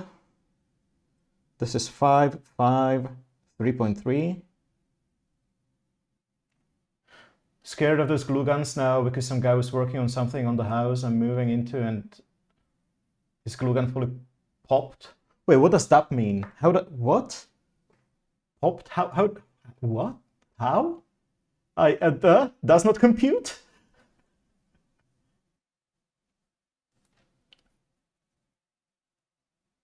That's what I want to write. I have questions. Well, actually, I realized I might be able to salvage this. Yes, I'm going to be able to salvage this. Right. Since I'm not able to use these sockets for anything else, just hear a popping sound and smelling smoke. I guess it might happen if you have a glue gun without thermal regulation and you keep it on for way too long. I suppose that might happen. Okay, so I just realized I can stack these in there. So what if I just... Yes, I can salvage this. Left it on for like 1 hour straight and forgot. Okay, yeah, that explains it. Yeah, you shouldn't do that. I have a solution. I'm so happy right now. Okay, so I will just shove this copper wire in there and solder it on the opening side. And then this will work as the male. Okay, I'm so happy with myself right now. Whew!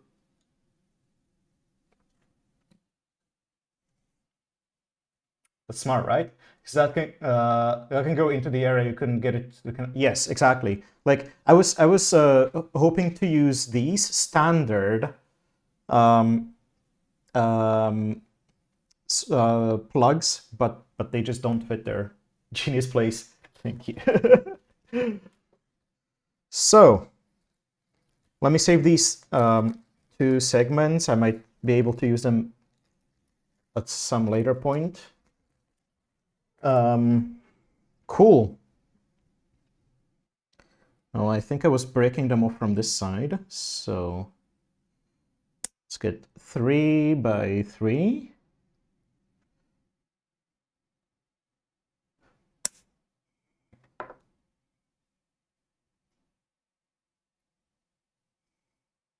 This is such a hack, but I love it. Okay, this is not really well aligned, but that's what it is. We are here for the hacks. There's a reason why we call this DIY. Can I ask what is the picture in the top left? Right, this is the layout of this protoboard. So I use the software to... So this is the schematic of the circuit that I put together. Let me zoom in so you can actually see it. You got some components, some capacitors here. Whoops, a voltage regulator. There's a MOSFET. There's a resistor. There's the headers that are connected to the board, and then.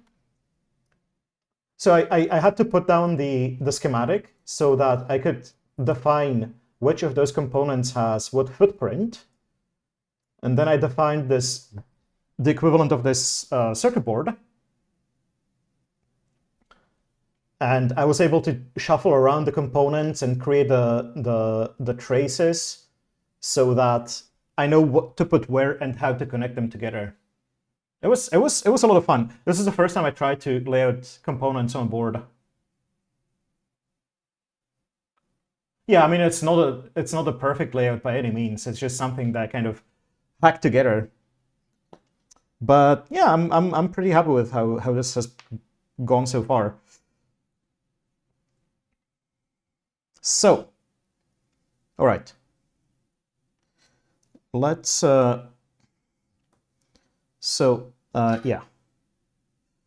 Let's solder these together. So actually, let's get the helping hands. It's gonna make things a little bit easier for me. Also, probably don't want to poke the bottle of isopropyl alcohol.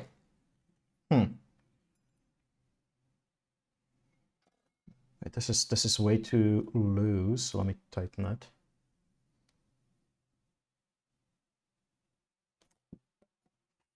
Okay, now.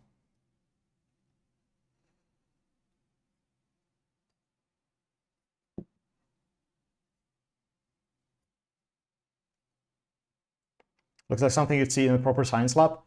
What now?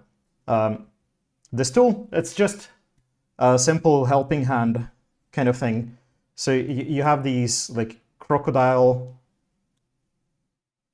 clips you can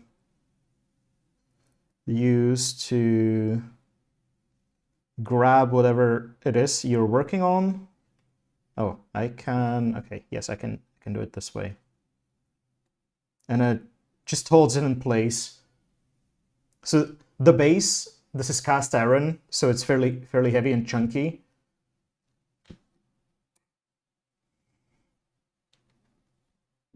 This is still very loose. Fucking hell. And then there's also magnifying glass for like really detailed work. Wait, so this pin should be black, so it doesn't fall over. Yeah, exactly. That's the idea. It still does when you get it too out of balance, but let's just pick up a little bit of solder and flow these together.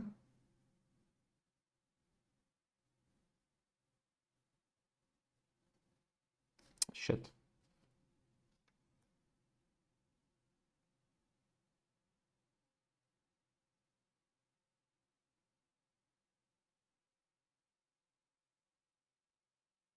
My hands are shaking too much. Let's see, does it look okay? That looks reasonable. I hope I didn't butcher the plastic holding the connector together. At least not too much. So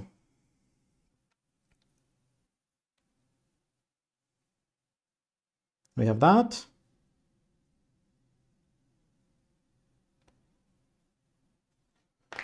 Then we have the two 5-volt. Yeah, I don't want to grab it there. Not by the display.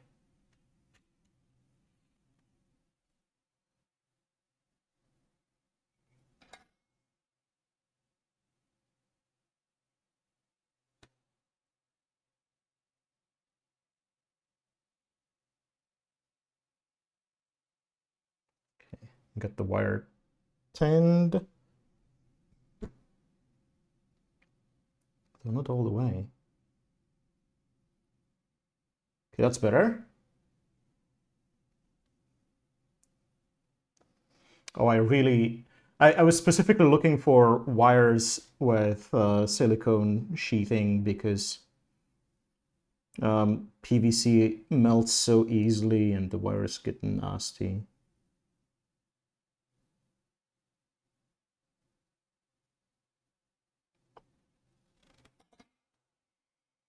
That seems to be beautiful. That's what we're talking about.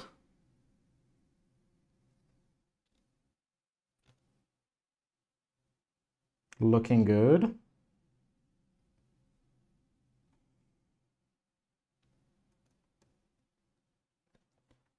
One more. Red wire for 5-volt.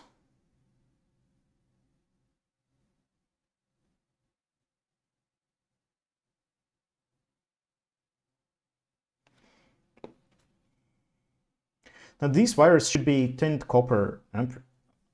Yeah, I'm pretty sure they actually are, but they're not taking on the solder as well as I would hope.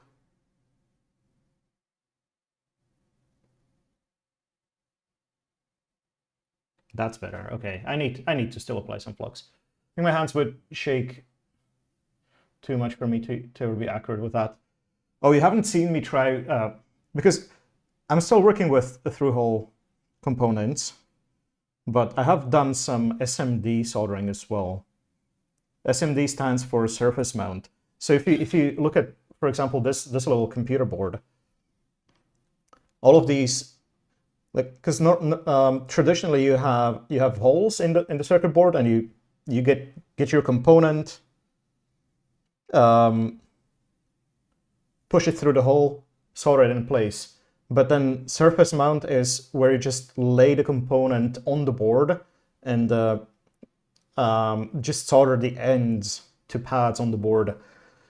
SMD components are much smaller than through hole as a rule, and it requires a lot more precision. Soldering that by hand is a fucking pain in the ass. I have done it a few times. I'm terrible at that. But that's why I have these tweezers with very sharp tips, because that allows me to grab really small SMD components. They'll be like needle and a string. Yeah. Actually, so I have done some sewing just to, well, hey, I have sewn a few costumes for LARPs back when I was in high school. Mm. But still, when something like a button detaches from my pants or something like that, I usually just sew it back on. Oh, the temperature on my soldering iron got nudged a little bit down. So there we have it back.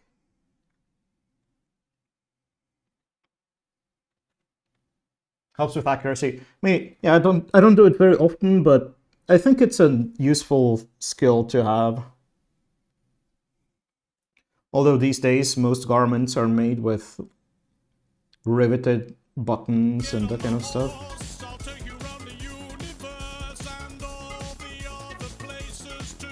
Meow.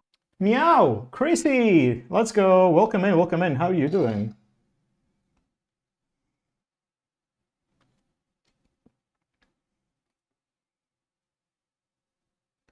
Beautiful. That's perfection. Thank you so much for the 14 months. That's very kind of you. Hey Mimi, welcome, welcome. Hope stream is going well. It's going well. I had a bit of a crisis when I realized that I had the wrong kind of connector, but then I figured out a way to make it work anyway. So I'm really happy with that. I think we should be able to get it done. Well, okay, I'm not going to be able to mount everything in a box today, but at least the soldering, the electronics part, I should be able to finish today. This is cool. Thank you, thank you. I think so too. It's a lot of fun for me. Okay. So we have that. Then I need the data pins and the 3.3 volt. Now the 3.3 is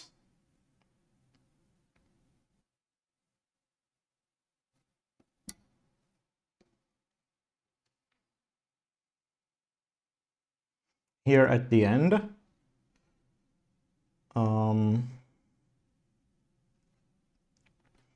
let me, actually I should probably just pre-tin all the wires. Genius? No, not quite, but thank you. Thank you for the compliment.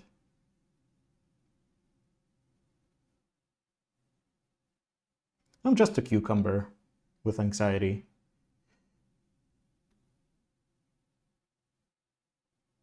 And hobbies.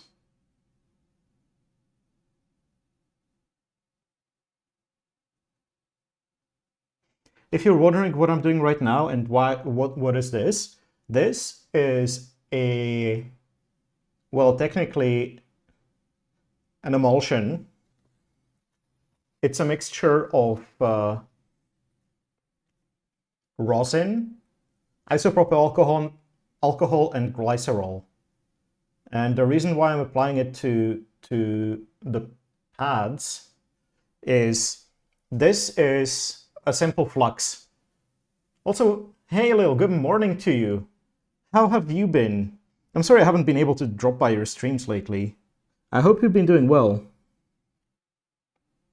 So the purpose of the flux is to help the solder bond onto the metal that it's supposed to bond with.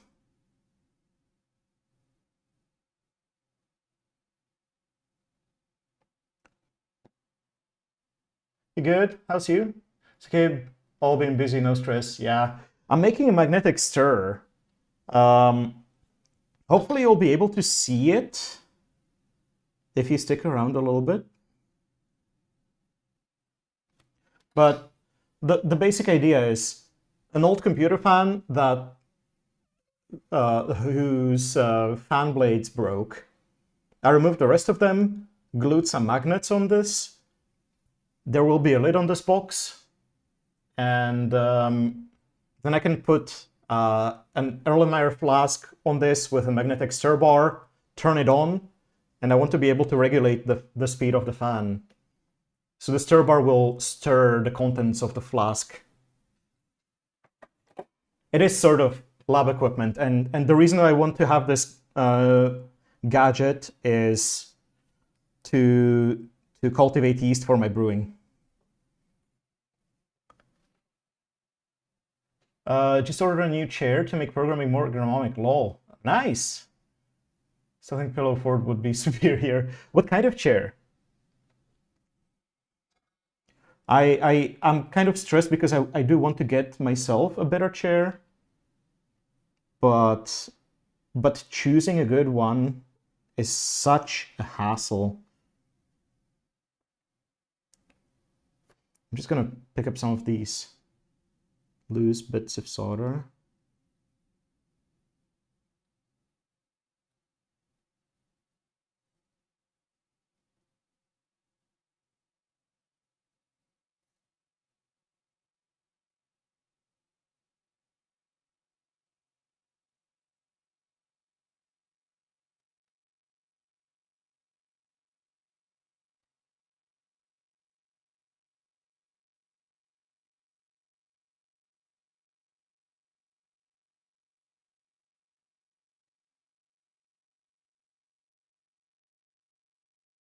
That's looking good. Got patience? I guess I do, yeah. Like I have I used to do a lot of soldering as a child or well teenager. So I'm kind of used to how this works. I still like I don't do a lot of it. If I did, I would be much faster and more efficient at it, but I just take it easy and enjoy myself in the process.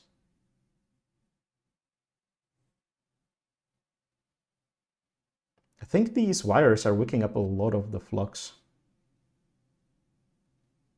They have very fine threads.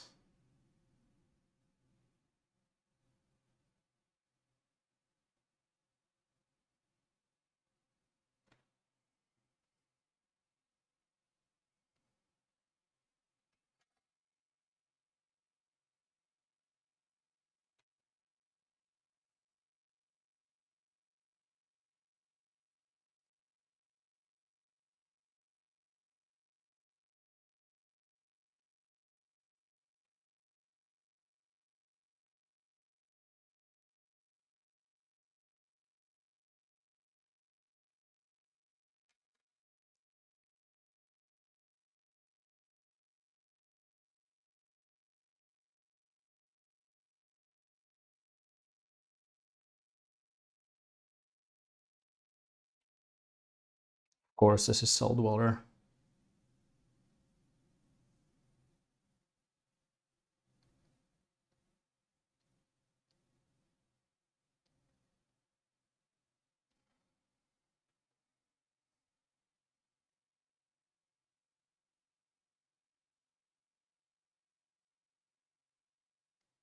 Cell Dweller sounds like a pretty cool band. Wouldn't mind seeing them live at some point.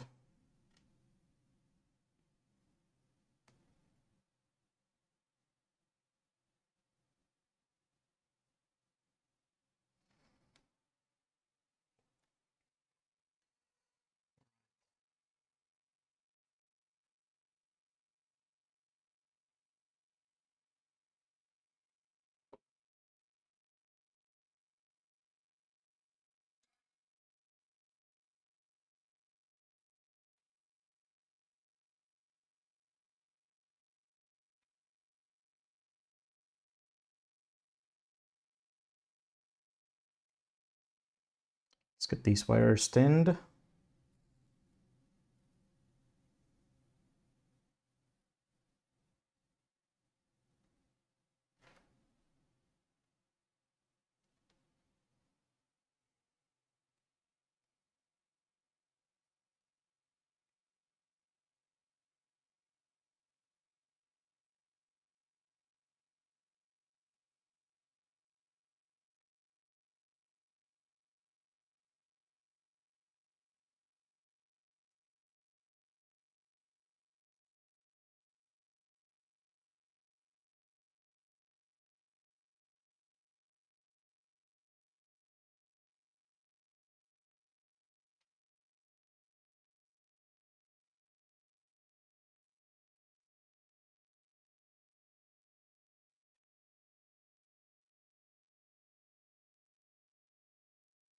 Starting to get a little bit nasty there. Okay. Let's go. So, and then we have 3.3 volts is on the same side as the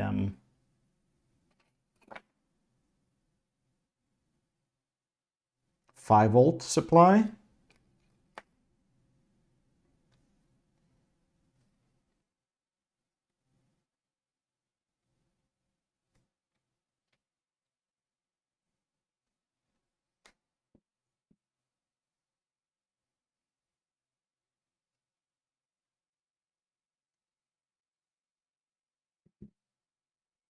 Oh, the magnifying glass is counterweighing that a little bit too much.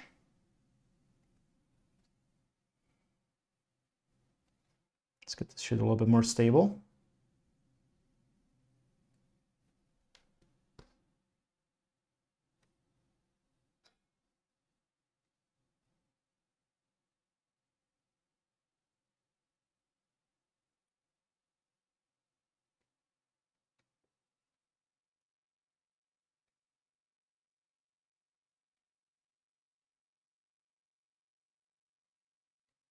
Might need a little bit of solder on the tip.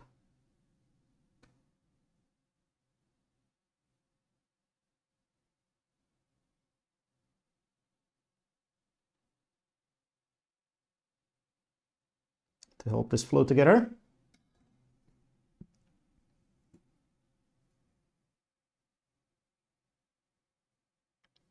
That's looking pretty nice.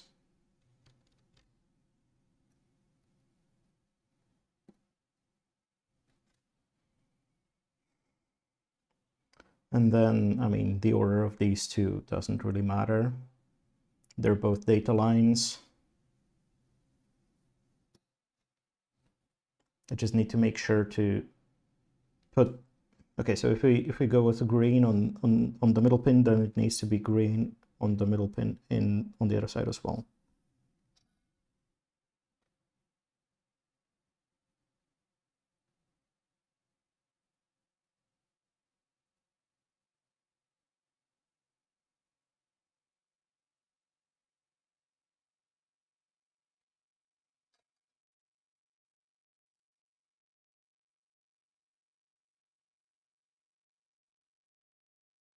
Looking decent.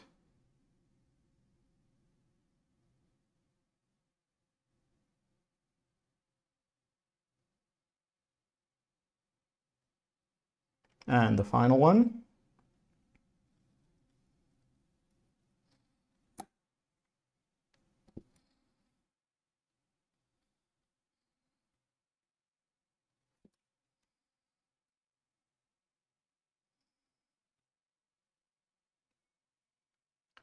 Good night. Try to get some sleep now. Yes, get some good sleep.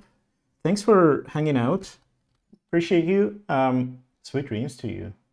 I'll catch you next time.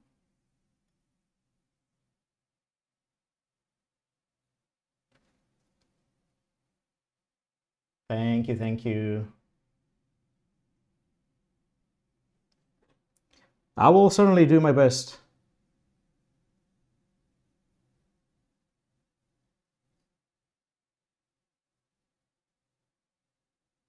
Okay, that looks like a nice joint. Let's check it from the other side. And it's looking pretty good. Yes, there we go.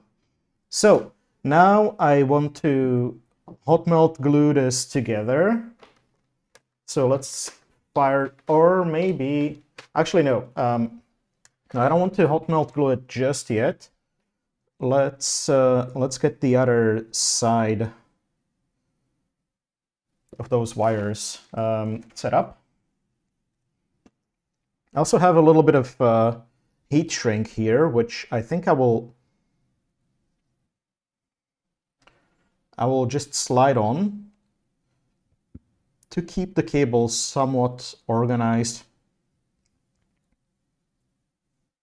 This heat shrink is really just a scrap that I have lying around from some previous project.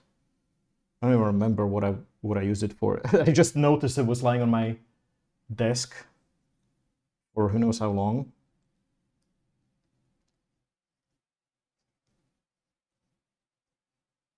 I don't know if this will shrink enough. Actually, let me pull up some more heat shrink.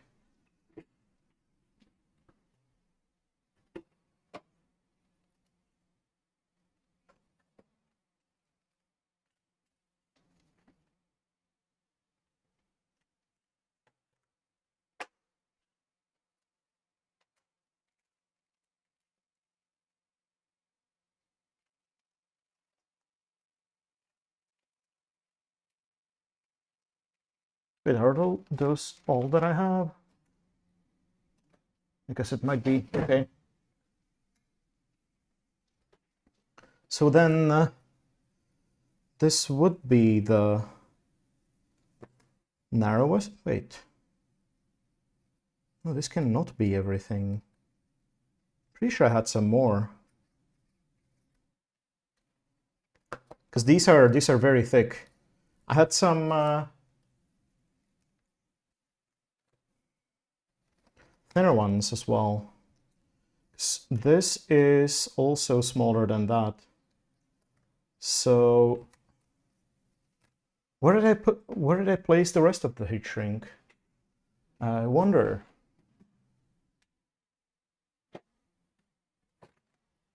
Oh shit.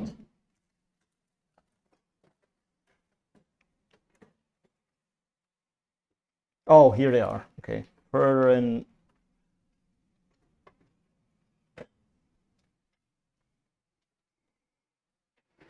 Let's see, do we have one that... Okay, so this is a chunk of that. The next smaller size I have is this, and that might be a little bit too small for these wires.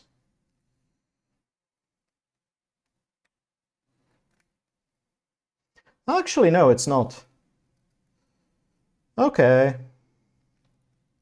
Then I will use the smaller one.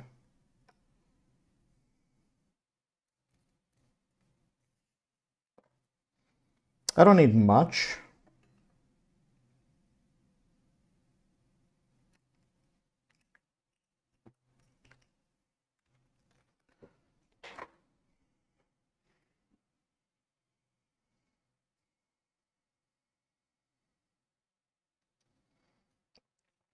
Yeah, I do hope that it helps me keep the wires organized and aligned.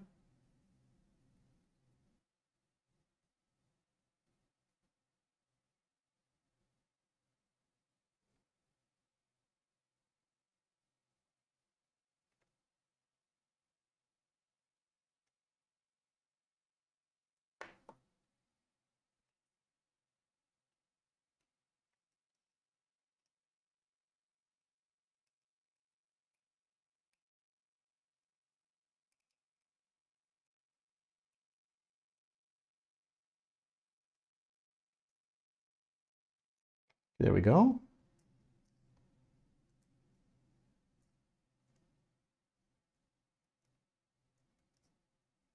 Okay, that seems decent.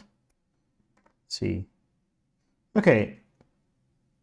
Connector seems to have survived.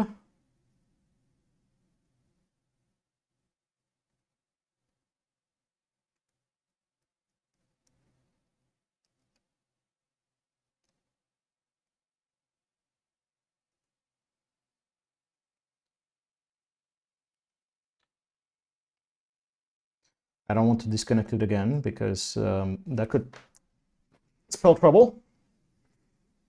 Now I need to... These will not fit in there, so I think what I need to do is stuff bits of this copper wire in there, into these holes, get them soldered in place, and then use that bare solder, or that bare copper wire to kind of solder these wires onto.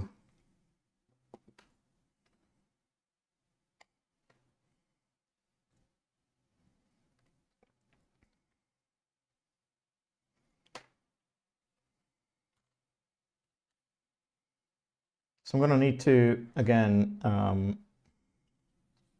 burn off a bunch of this enamel.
Laying molten solder all over the place. Whoops.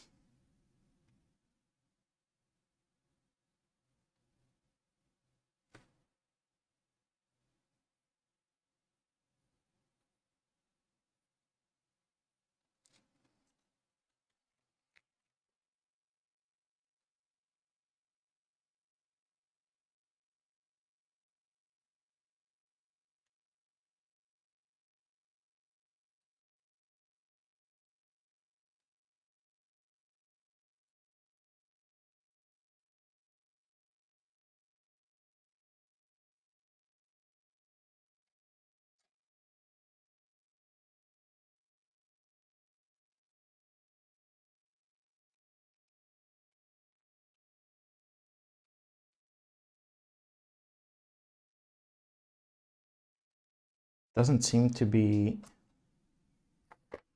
bonding with the solder. Let's get some flux in there.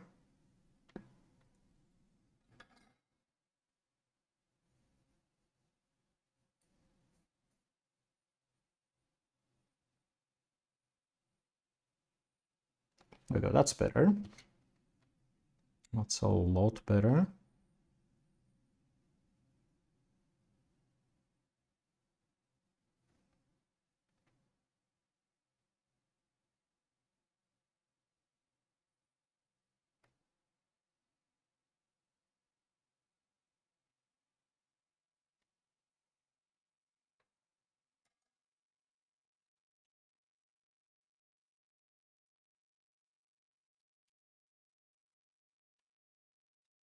Okay, so we got a chunk of bare copper wire.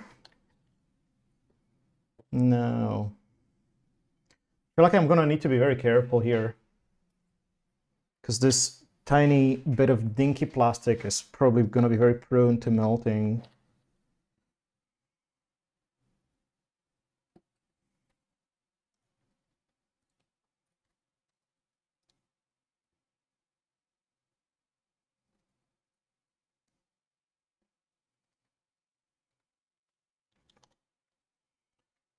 I definitely want to be very liberal with flux. Make the bonding as easy as possible.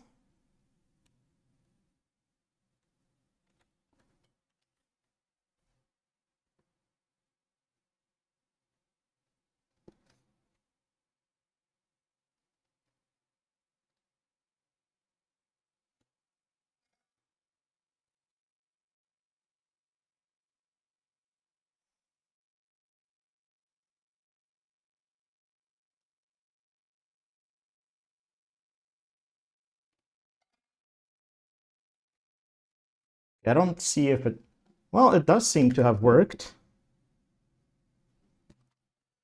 But I need to clean off the excess flux to make sure, because I cannot see shit in there.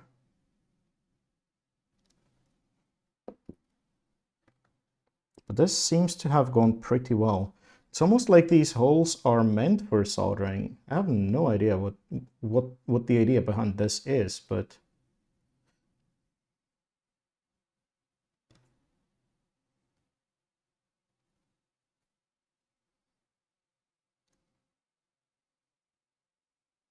yep, that's a solid solder joint. So then I can leave a couple of millimeters sticking out and move on to the next one.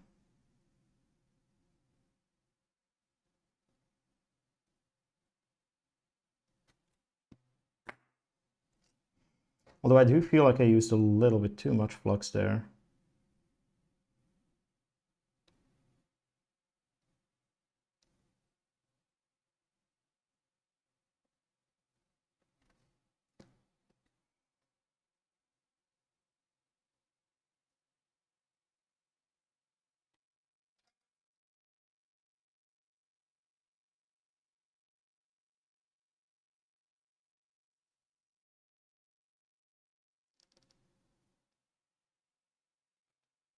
It's like we got a joint.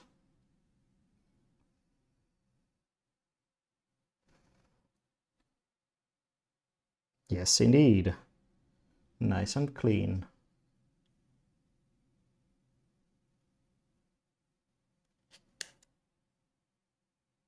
I'm gonna leave a couple of millimeters and on to the next one.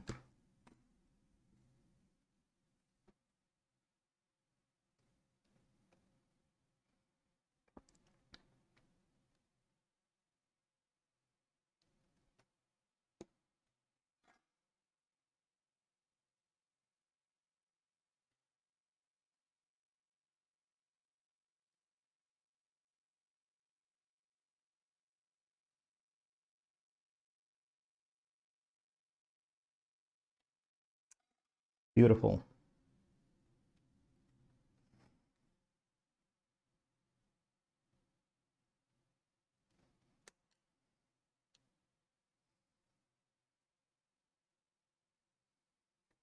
I'm gonna need to expose more of the wire. I seem to be burning through it quite fast.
Now, the solder is quite unevenly layered here, so it's usually a sign that I need more flux.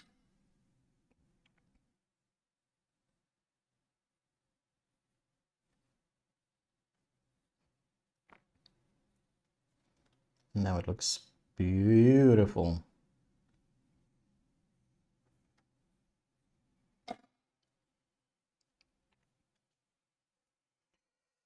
Alrighty. Oops.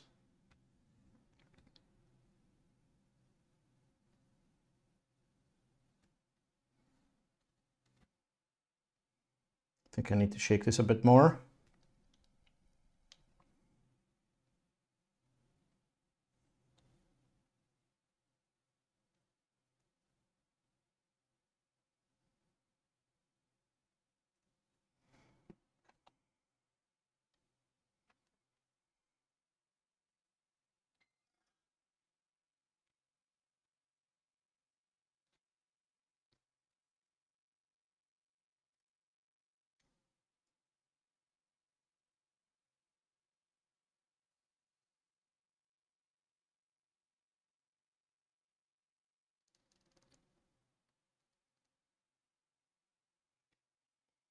Oh, I was a little bit reluctant, but we did get a joint in the end.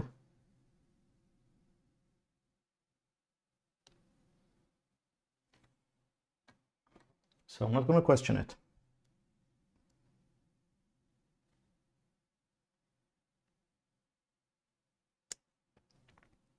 A couple of millimeters. And on to the next one.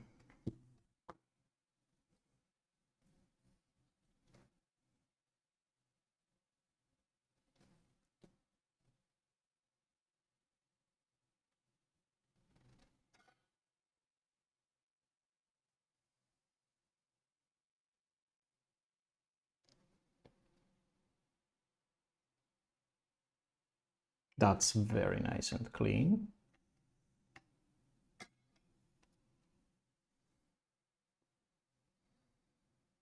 It just soaked up all the solder.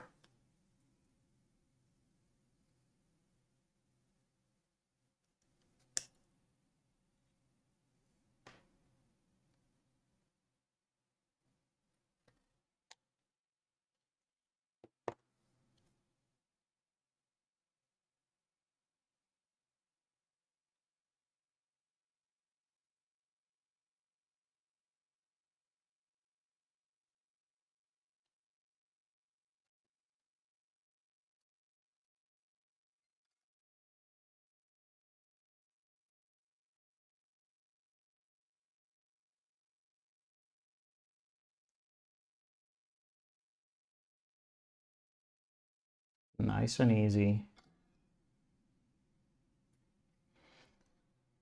The key when trying to make a nice solder joint is to make sure that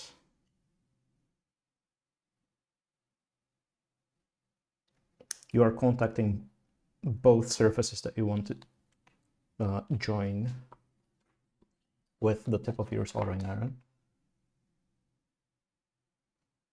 Assuming it's two that you want to join.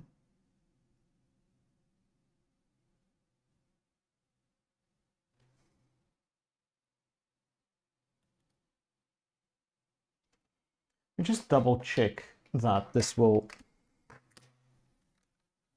So we have multimeter in continuity mode.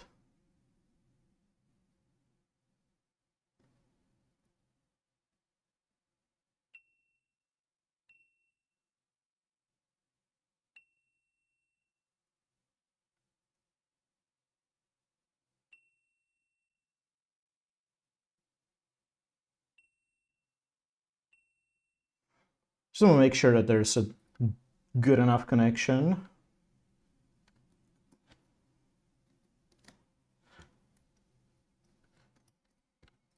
Make sure that there's continuity.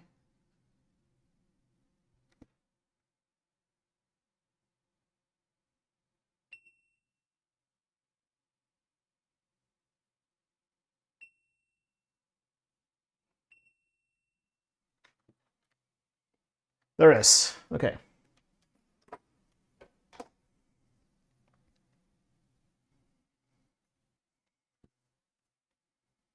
So then the next step is to attach my wires to this. And I don't want to flip them over or do any mirroring or rotation or anything. Just 1 to 1, the way they are.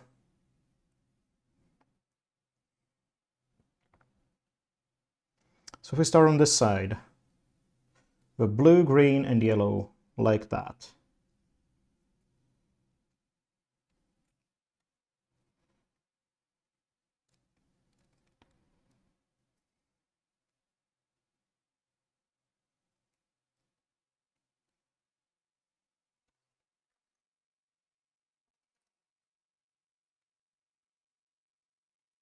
So we just need to reflow.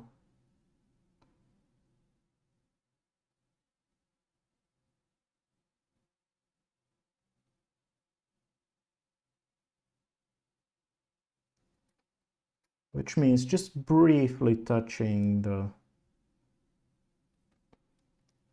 contact with the soldering iron.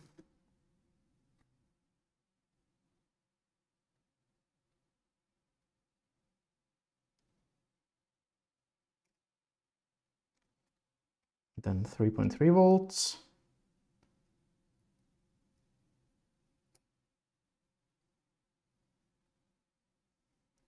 It doesn't seem that this has a very strong grip.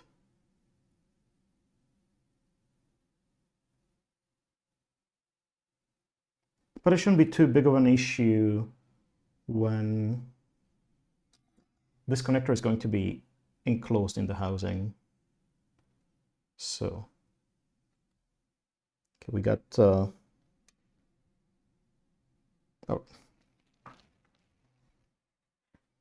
why did I do that? Okay, so we got this.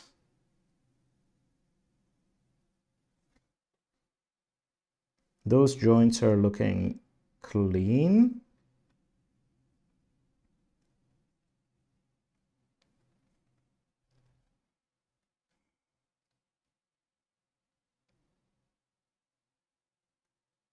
I can get the second one.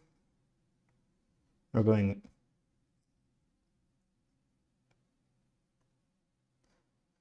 black, red, red. Reds have crossed. Not that it makes much of a difference, but I like to keep things tidy.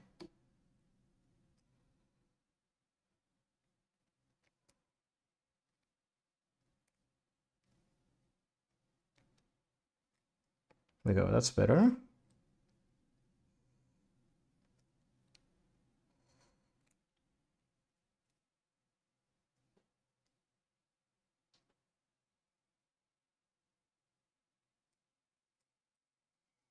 It doesn't help that I didn't manage to keep the wires exactly the same length.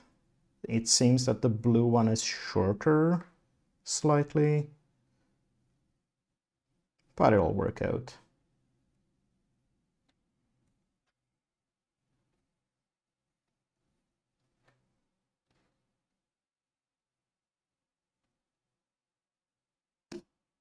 Oh, whoops.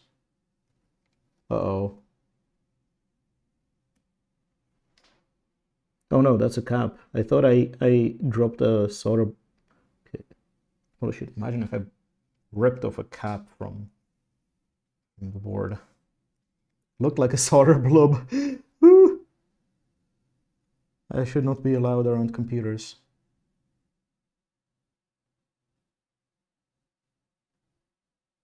Not at this hour.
I want to have this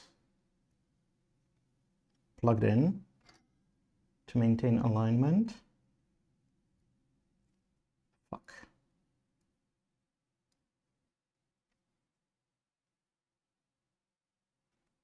This is a little bit finicky.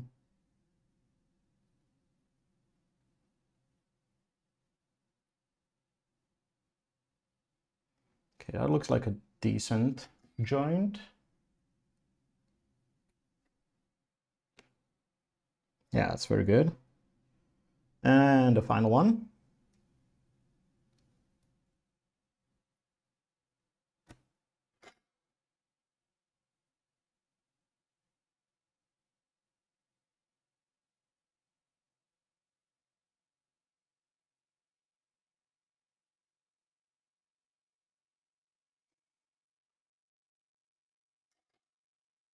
And there we go.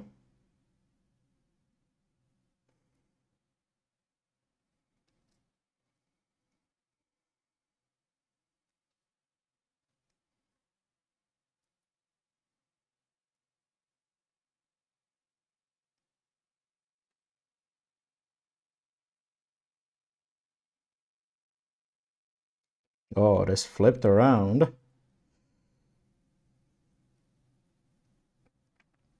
Yeah, 3.3 volt is on the same side as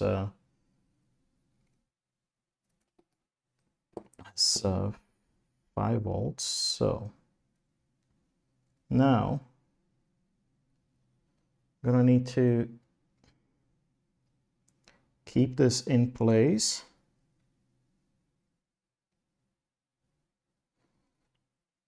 And apply a liberal amount of hot melt glue.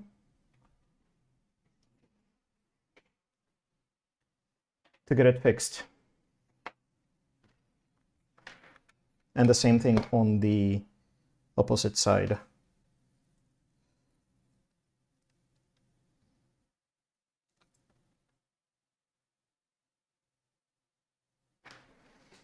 So let's fire the hot melt glue gun.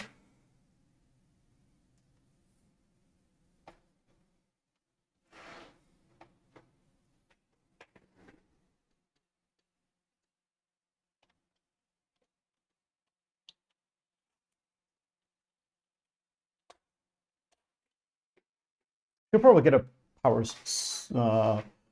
strip attached to the top of the disk somewhere there. So I have one under the disk, and it gets really finicky sometimes. Now we need to wait for the glue gun to heat up.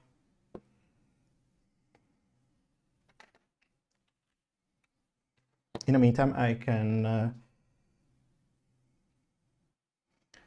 clean up the flux nozzle. Some isopropyl alcohol.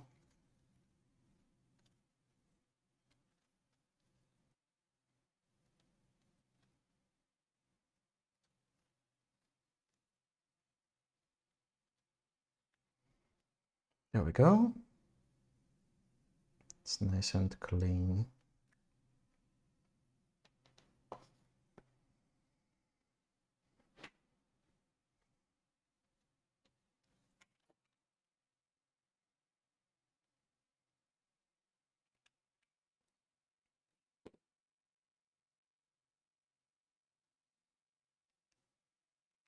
Come on, little glue gun, you can do this. I believe in you.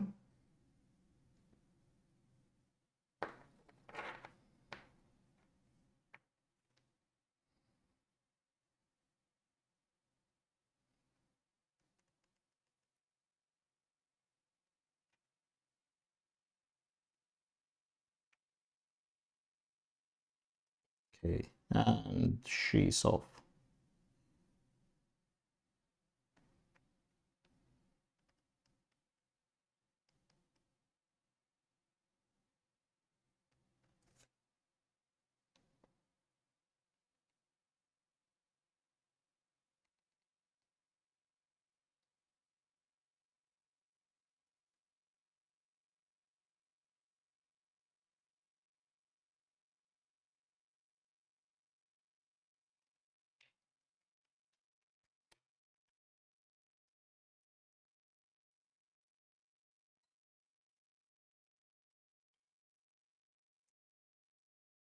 I just want to massage it into place.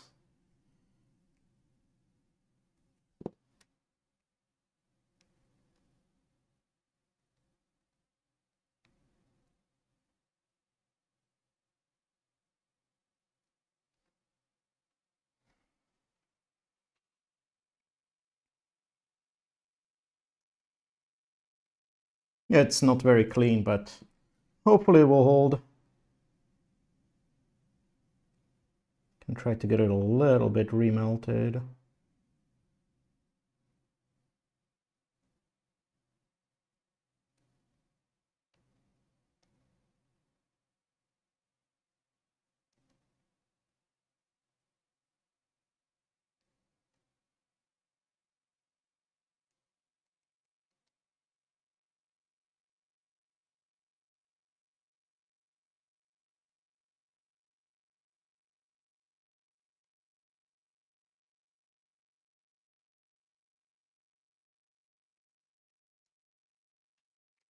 Okay. That'll do.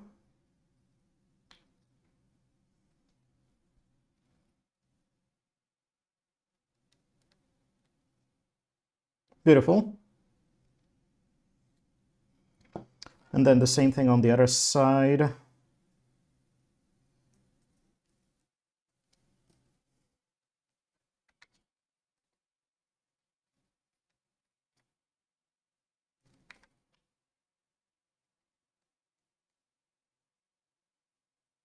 I think I started when it was still not hot enough. Now the glue is flowing much nicer in between.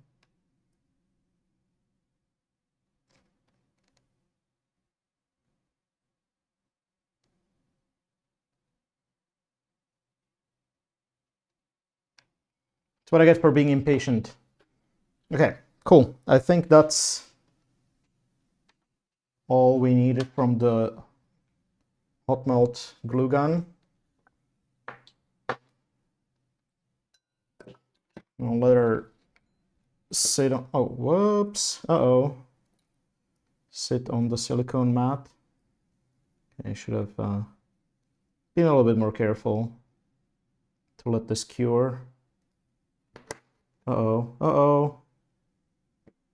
It started to get out of alignment, but we saved it, I think.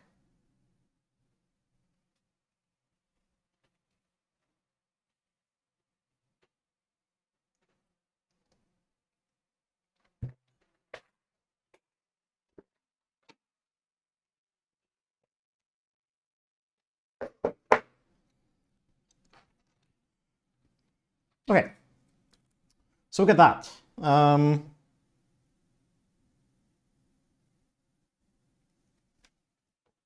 Now what next? I think it might be time to fire it up.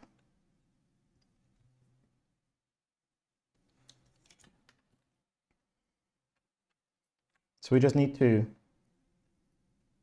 connect the fan to the header.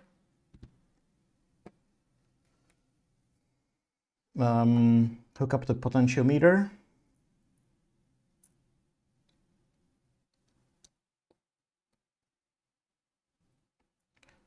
To set the duty cycle.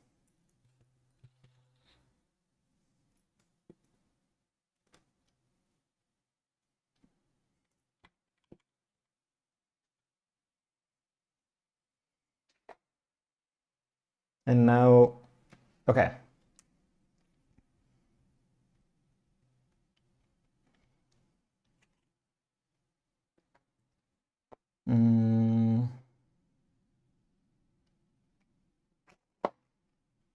I had a barrel plug here. Oh, this one. Okay. I don't need to have all these breadboard bits distracting me. So I'm just going to clear a chunk of the breadboard.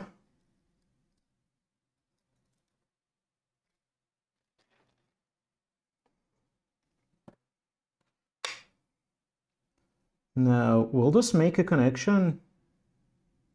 Only one way to find out, but it does seem to. 1, 2. Actually, no, let me flip it around.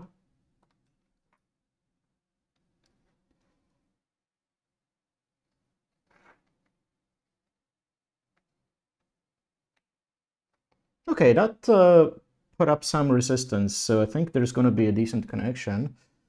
Let me just double check with the multimeter. Molex has probe points. We got a connection on ground. And we got, come on.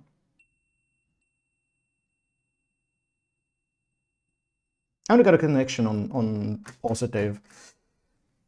So that works as a just test. Now the moment of truth. Have I fucked anything up significantly, or will this just boot up?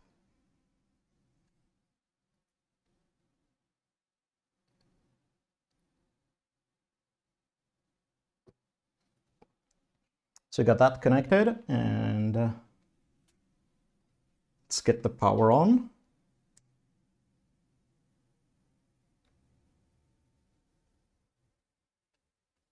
Uh-oh. So the fan turned on, but the computer is not booting up.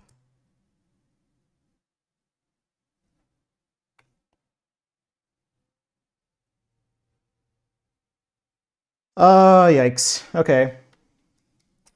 It's not great. So now we get to debug what happened here and what's wrong. Let's disconnect these. Get a... Uh-oh.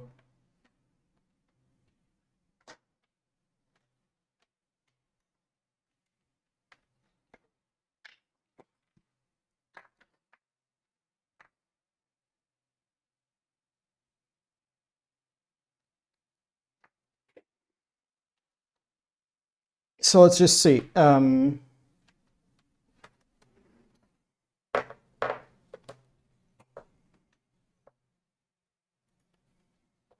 Oh, shit.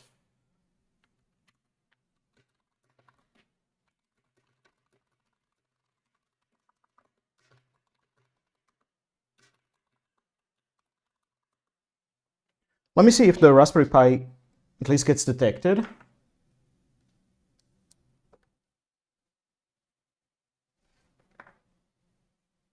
Device not responding to setup address. Unable to enumerate USB device. Fuck. Okay. The Raspberry Pi might be shot.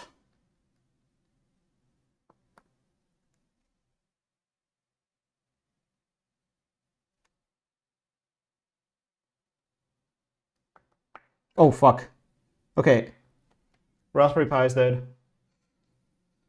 Fuck! I killed the second Raspberry Pi with this. That's not great.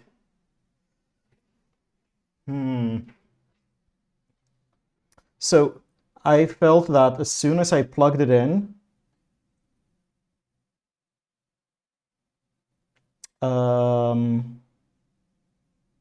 the buck boost started to heat up like crazy. Actually, okay, let's try to disconnect everything. There seems to be a short somewhere.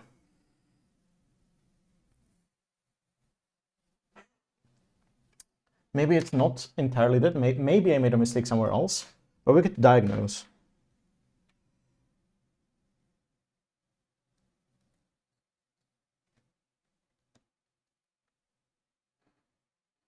Okay. Now it got detected. And it's in file system mode.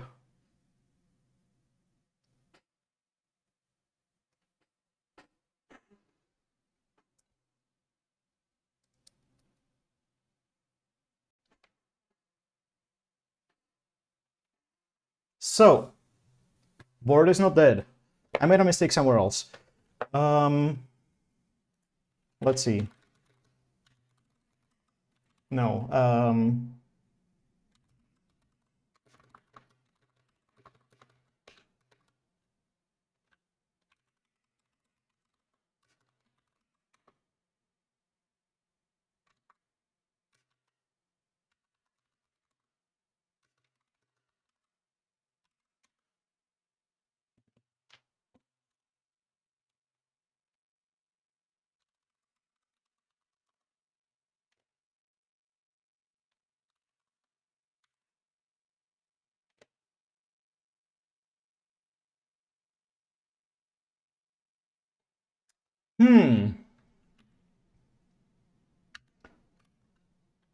Okay, we are getting EIO in init display.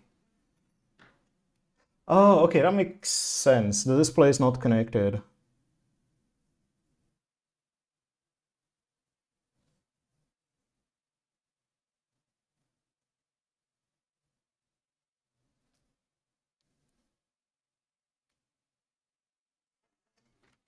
Oh, I might have been a little bit too hasty because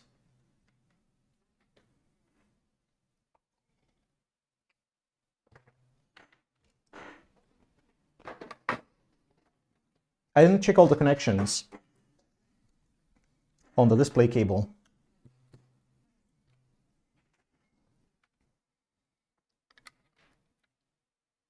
I hope I didn't kill the display. That would be unfortunate. But okay, so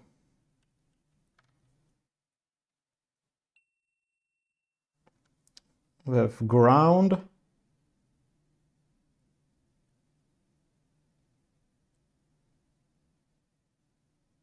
I don't have any shorts on the ground.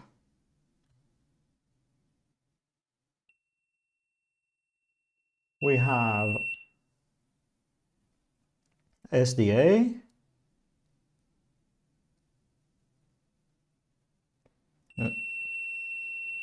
Oh shit, okay, I have a short between SDA and SCL.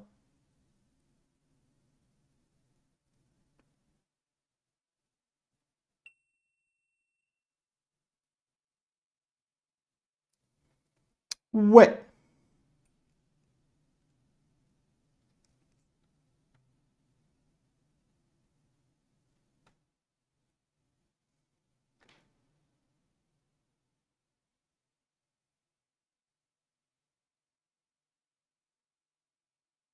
I think I killed the display.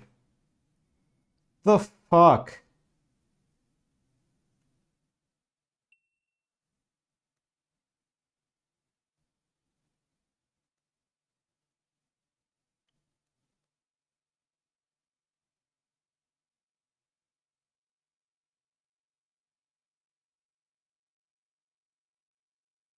Okay, I'm an idiot.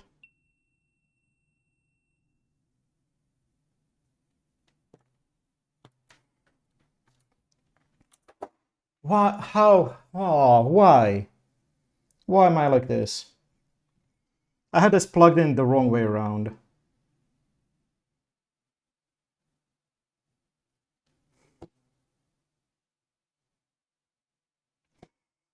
Just, yes, I know. But this is a mistake that could have been easily avoided. I'm mad at myself right now.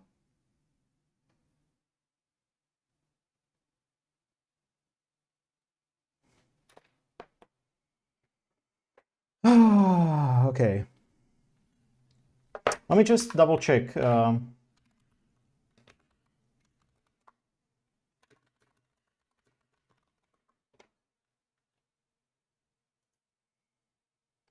Yes, so yeah. 5 ground, 3.3 SDA, SCL. Well, okay.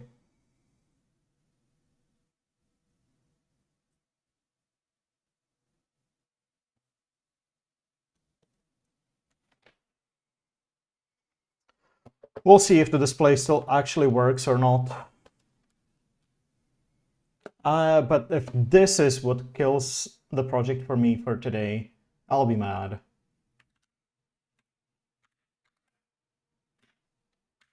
Yeah, the display is dead. So I'm gonna have to order another one.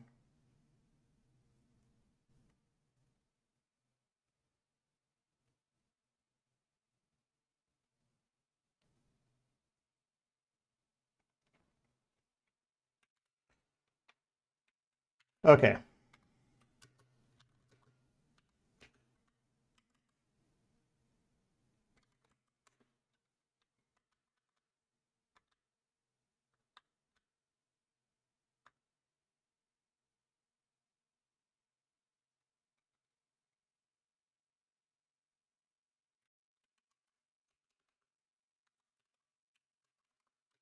Actually, okay.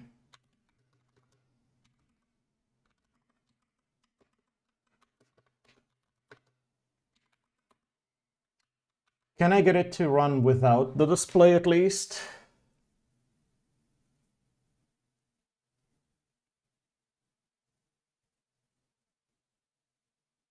Main line 11, okay.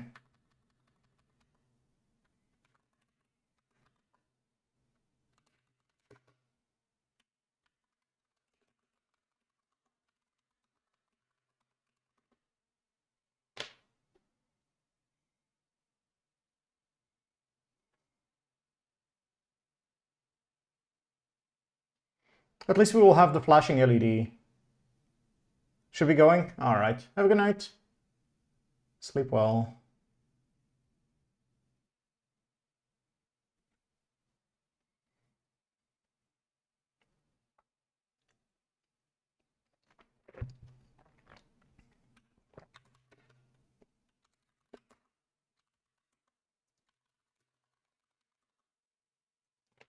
There's no unit test. I thought I would at least mock the OLED.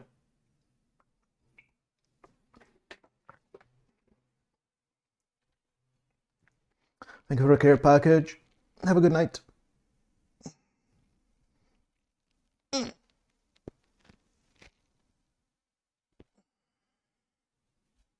Okay.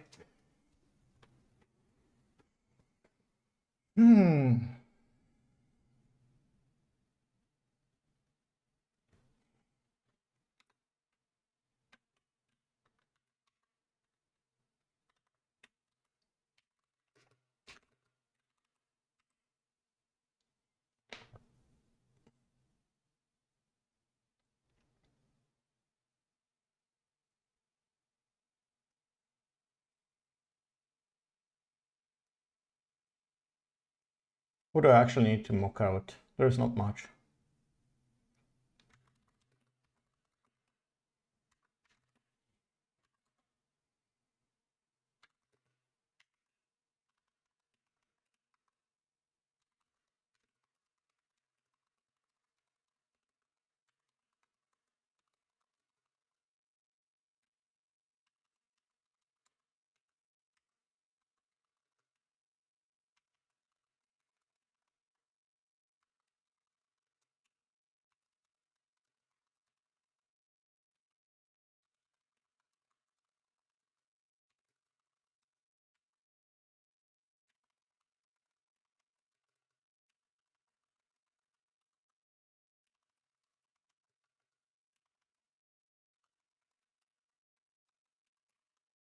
What do we actually need?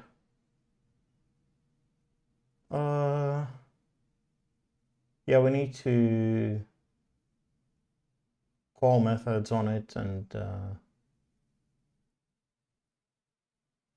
that's about it. Okay, this should be a decent enough mock.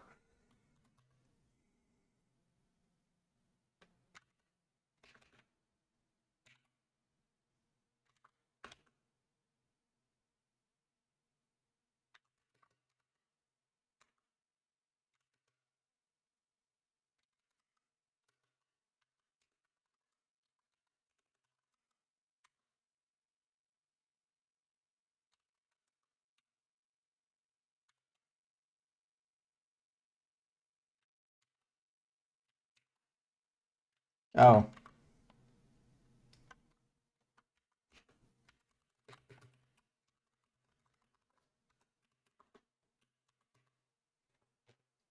Okay.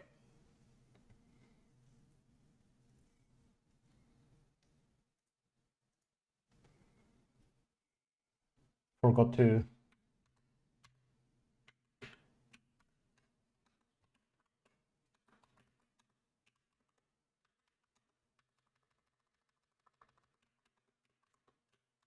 There we go. So...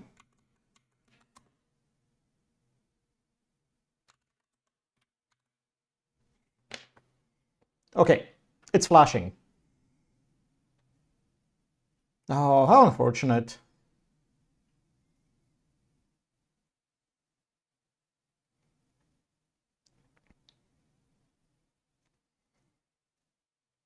Killing the OLED is not what I expected I would do. Oh well. Actually, I should also... Okay. Oh, okay, so we know that the Raspberry Pi is alive and well. We just have an issue with the display. So then, let's give it another go. But also, I wanted to shrink the heat shrink here.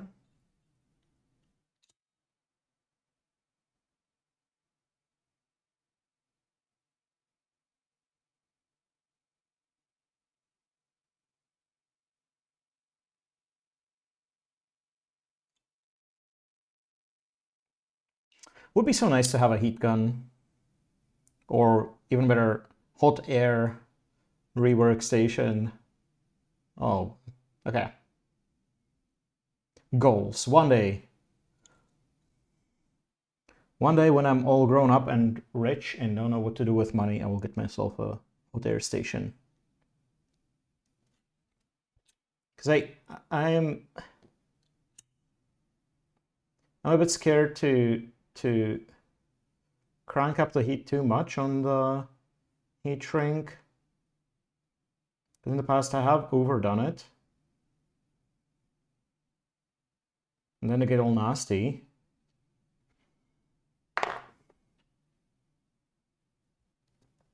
So this will have to do. What a nice little connecting cable. DIY cable.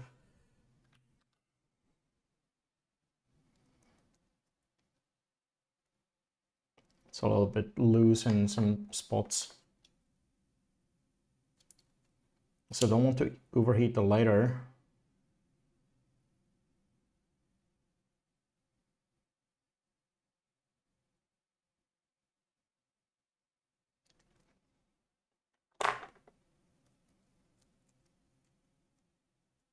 But as soon as I get a replacement for the OLED, I suppose I can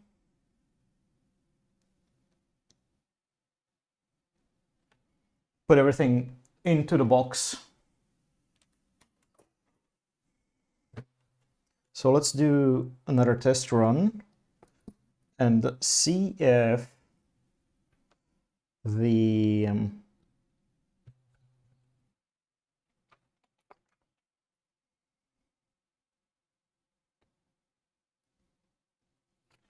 fan PWM works.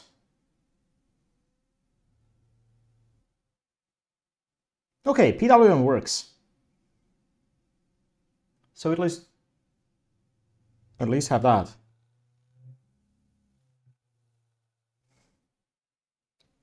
It's kind of vibrating, but that's what else is new.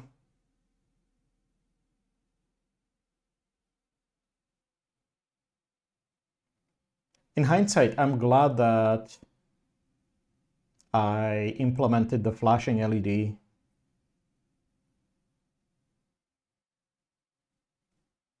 As an indication that it's running.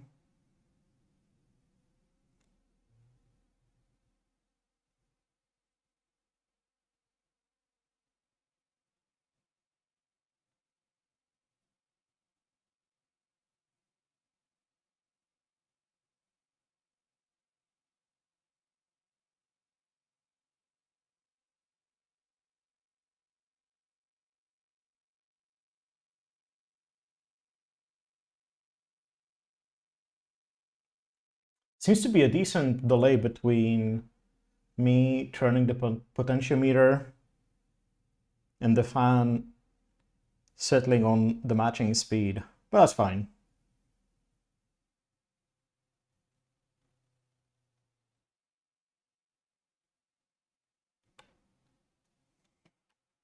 All right, so at least the basic functionality works, and that's something.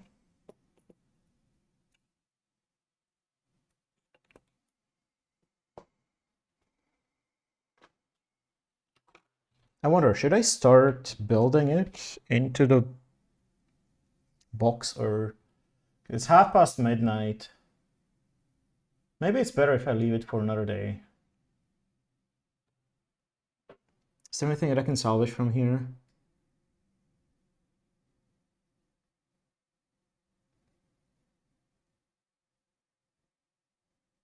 It's a bunch of anonymous capacitors, one what looks like transistor, and one header. I might be able to salvage the header. Okay, whatever. I think I'm gonna call it here for the DIY.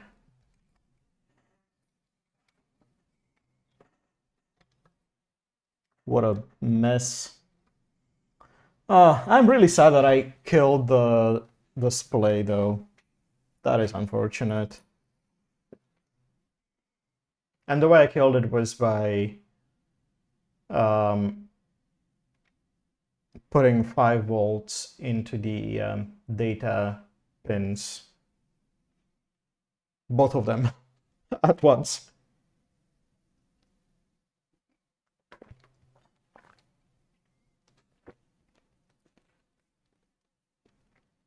Those operated at 3.3.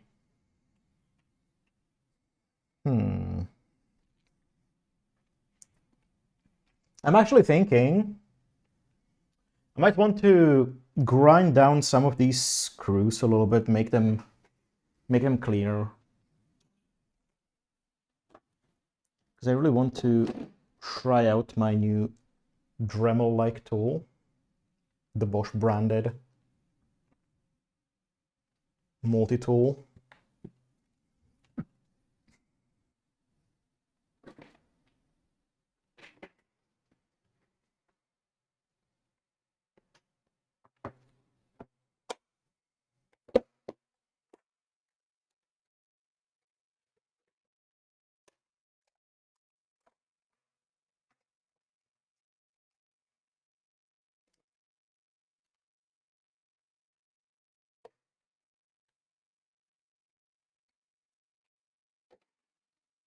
Got a battery.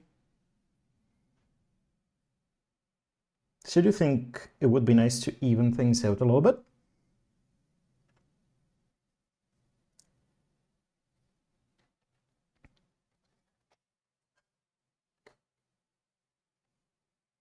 I'm not quite sure about the purpose of some of these.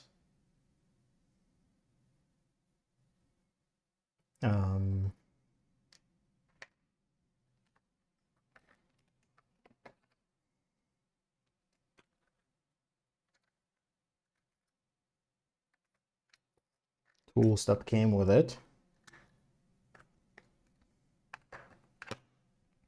Wonder, will I be able to? No. Oh, okay. It does fit.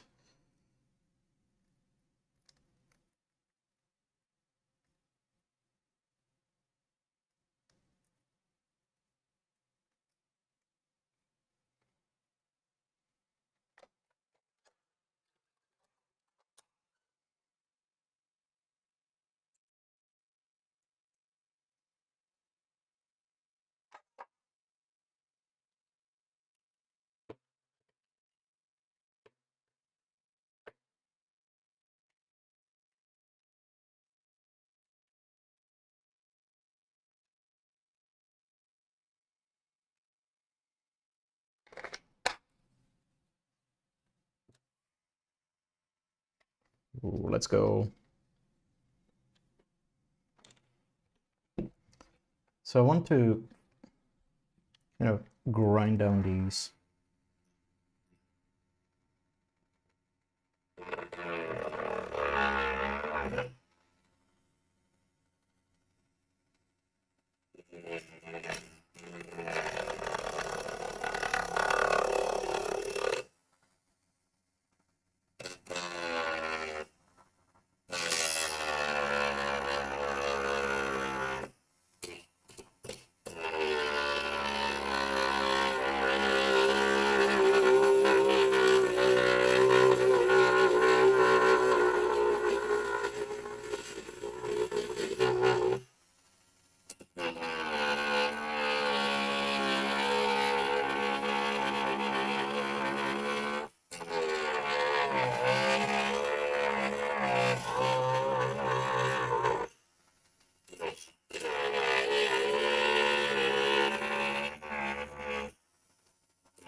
And then clean up.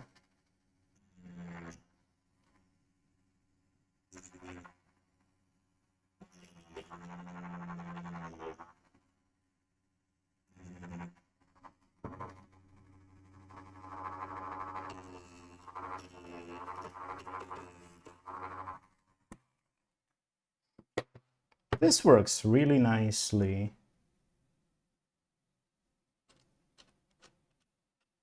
Oh, and the thread is clean. That's awesome.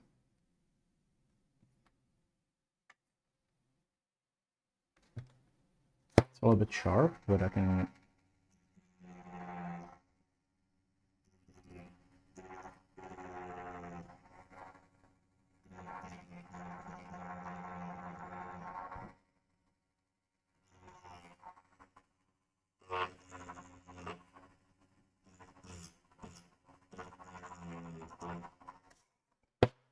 smooth out a little bit.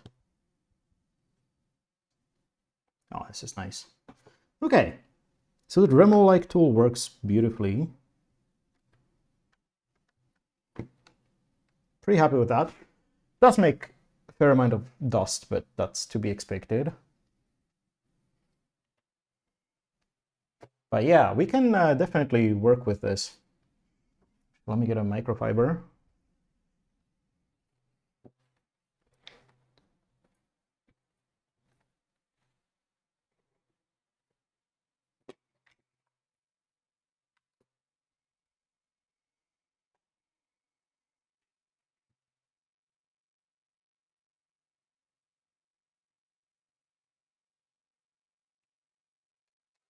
So previously when I was shortening these screws, I kind of just, I think I used a bolt cutter and it absolutely butchered the threads, so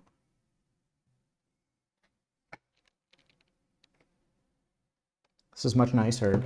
Let me normalize the length of the final one as well. That one is the longest. Can also... Wait.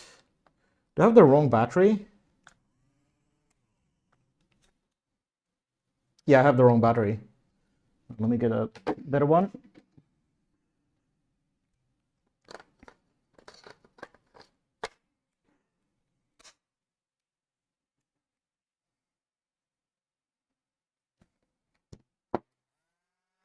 Oh, now it's rotating properly.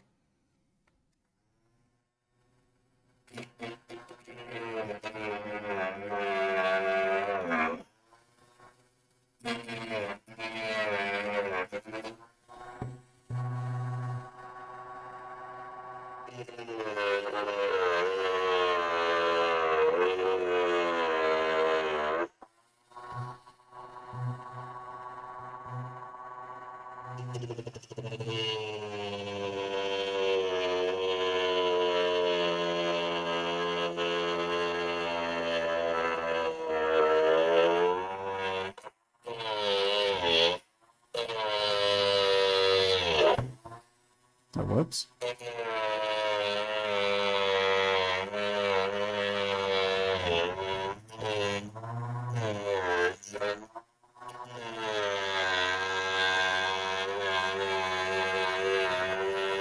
Need to be careful with the pressure.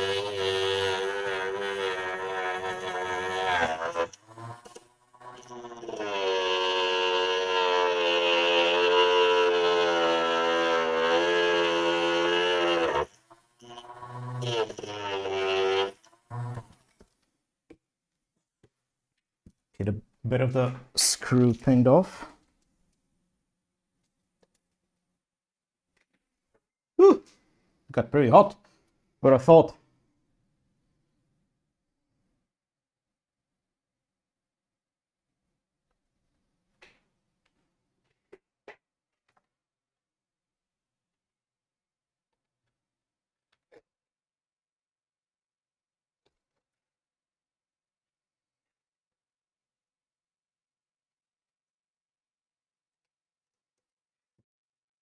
And again, the thread is perfectly clean.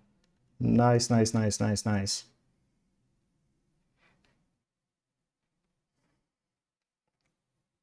Also, okay, let me just compare this to a fresh grinding disc. Didn't use any of that, so like I got this little jar with 36 grinding discs. They seem to be more durable than I assumed, which is nice. Awesome.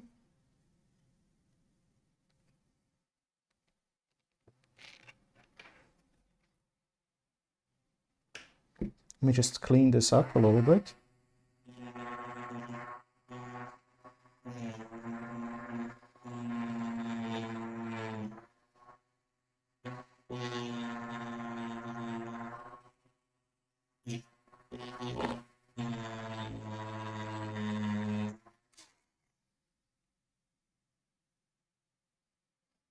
Beautiful.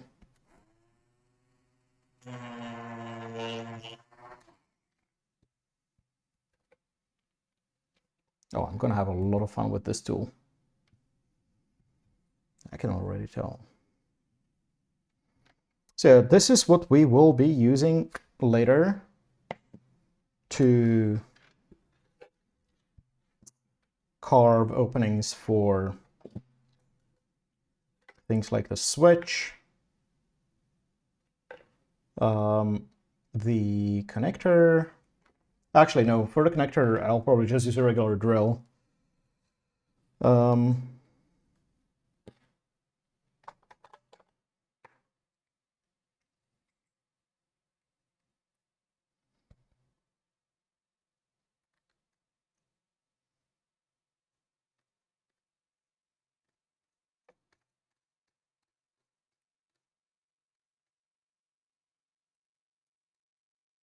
Because that's a 7mm hole. But for the rest, I might use the Dremel-like thing. Multi-tool. That's the term.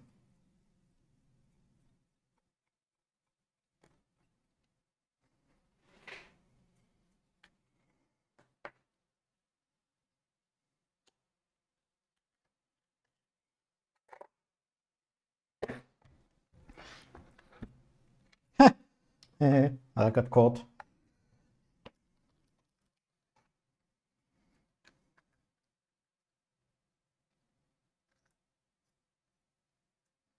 Okay, so let's assess the damage to the grinding disc. I think we lost maybe 0.5 millimeter, maybe somewhere between 0.5 millimeter and 1 millimeter in diameter.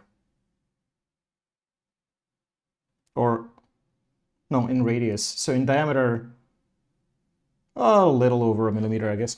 Actually, okay, why not measure it? I'm curious. Like, how fast do these things wear out? This one is 22.5 millimeters. And this one is 24 on the dot. Okay. So we lost 1.5 millimeters. Nice.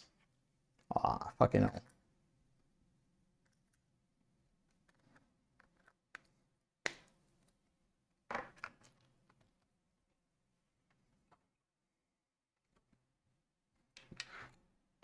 Okay, the little wrench.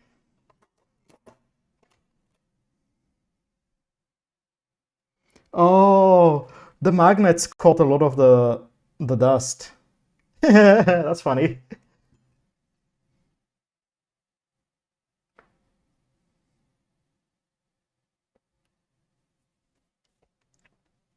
Yeah, I think these screws are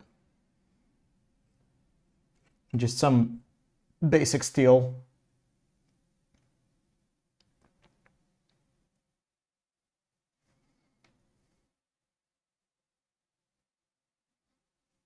I am kind of in awe of how nice this turned out. It's like when I don't connect it upside down, this is kind of neat. It actually has some grip in those sockets as well. The sockets on in the circuit board are very warped, but as long as it gets the job done, I don't care. You can also see that the green wire is the longest here. It's kind of twisting through the inside of the cable.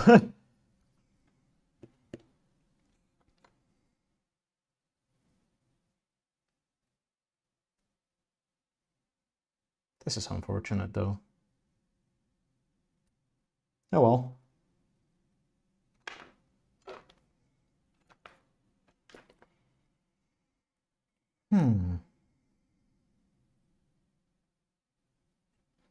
Actually, let me just get the multi-tool out of the way.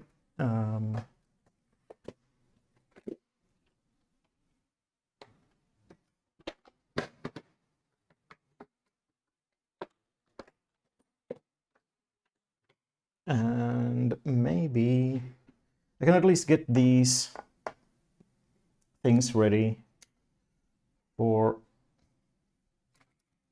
when I'm actually gonna put it all together.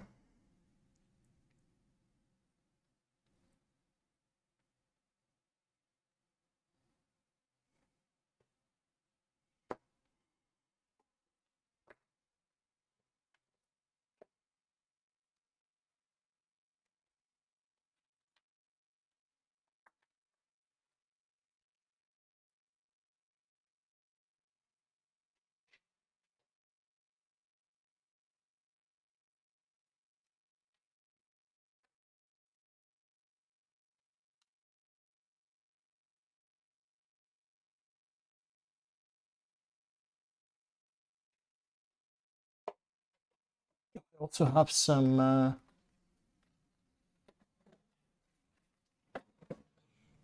of the super thin black heat shrink.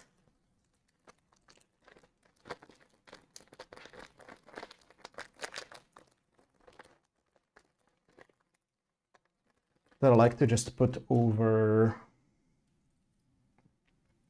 these cable joints or wire joints.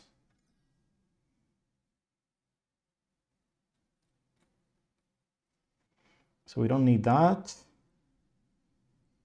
We also don't need that.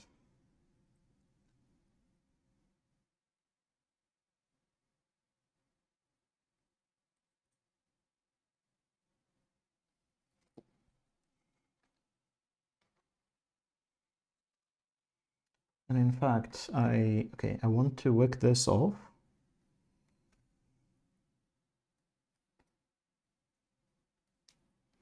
Oh, what happened here?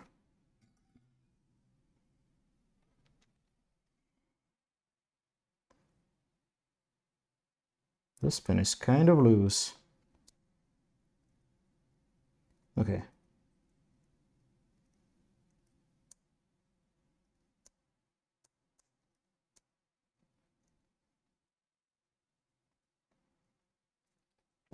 Actually, I have to desolder the wire from the switch because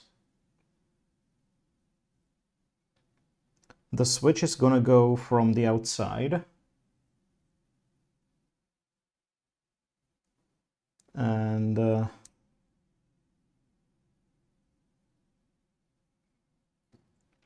already have it soldered pretty nicely to the barrel plug.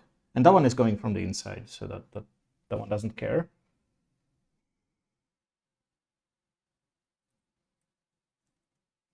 So I have to first place the switch. Or maybe not even necessarily that, but I need to have the wire routed from through the opening for the switch.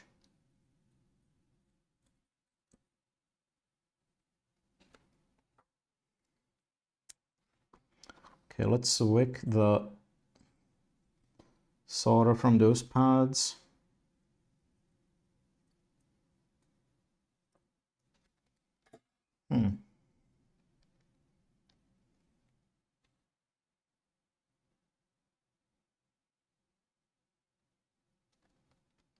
Need some flux.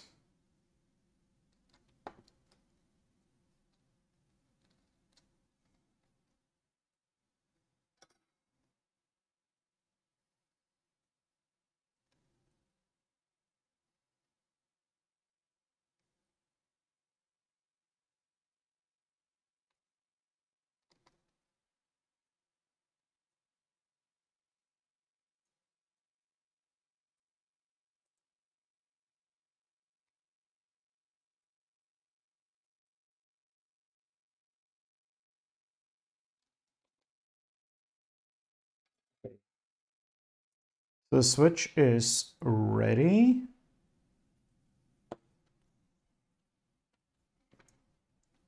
Now this I could, in theory, already solder to the switch because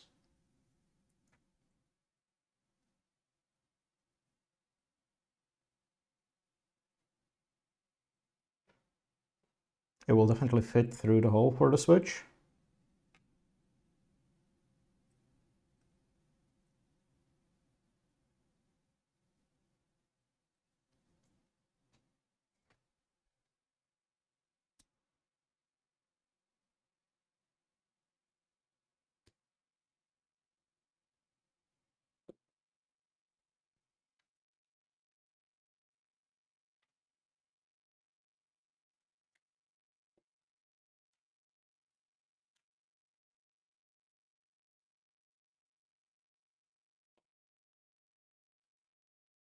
I'm thinking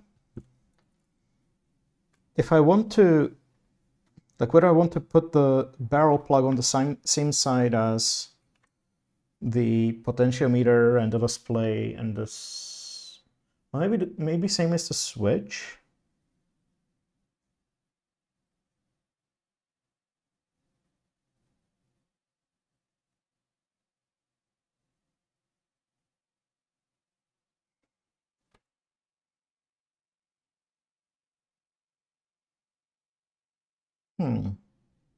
Decisions.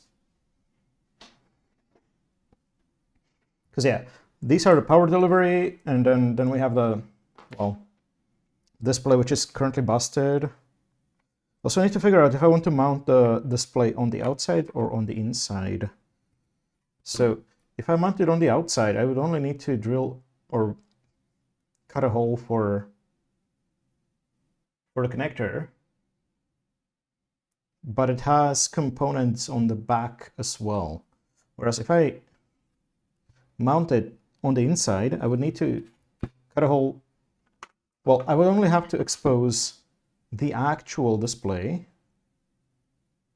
Maybe I should first take a look at what other I2C displays are available and decide based on that.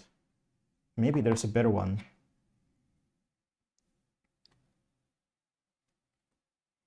And then of course the potentiometer. It would be nice to get a cool knob for it.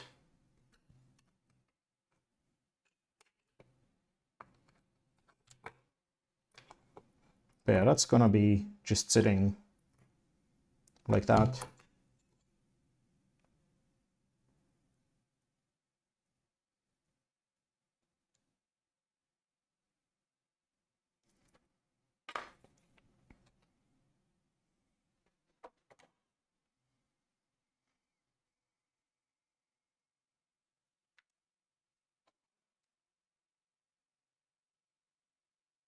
I can already pre-cut some of this heat shrink and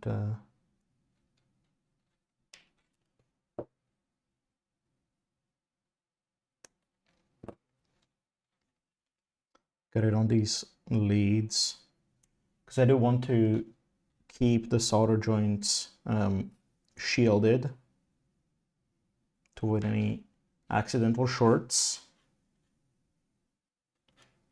It's best not to have bare wires dangling about.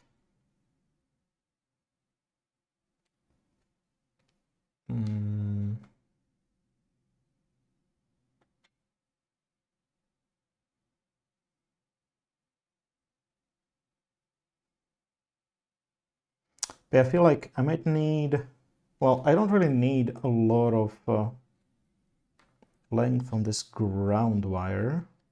So I'll probably cut that maybe there.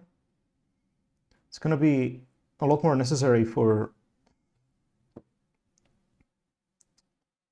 a 12 volt, because that has to reach all the way from the switch to the board. But this has the length from the barrel plug already added. Okay, I think I should leave it for next time, for when I'm actually ready to mount things into the case and figure out what's where.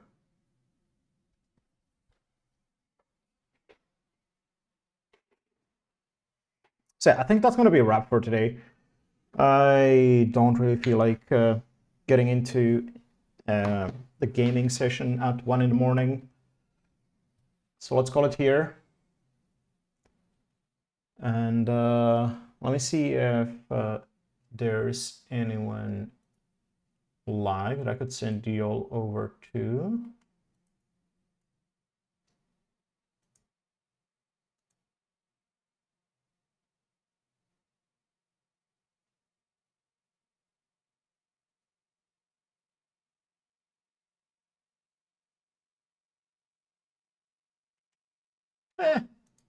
Let's head on over to Snotty. He's playing Lies of P. And I think he's chill. So, thanks for hanging out, everyone. Thanks for the company. And I should be back on Friday with putting all of this together.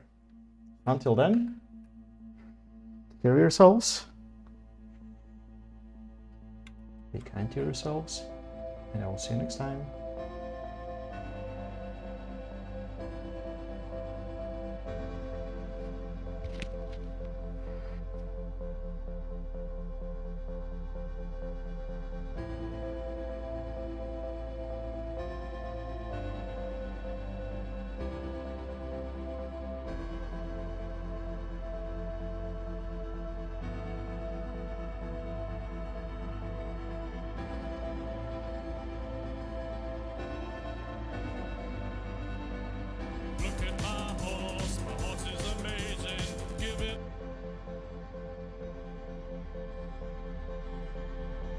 Oi, thanks for the follow.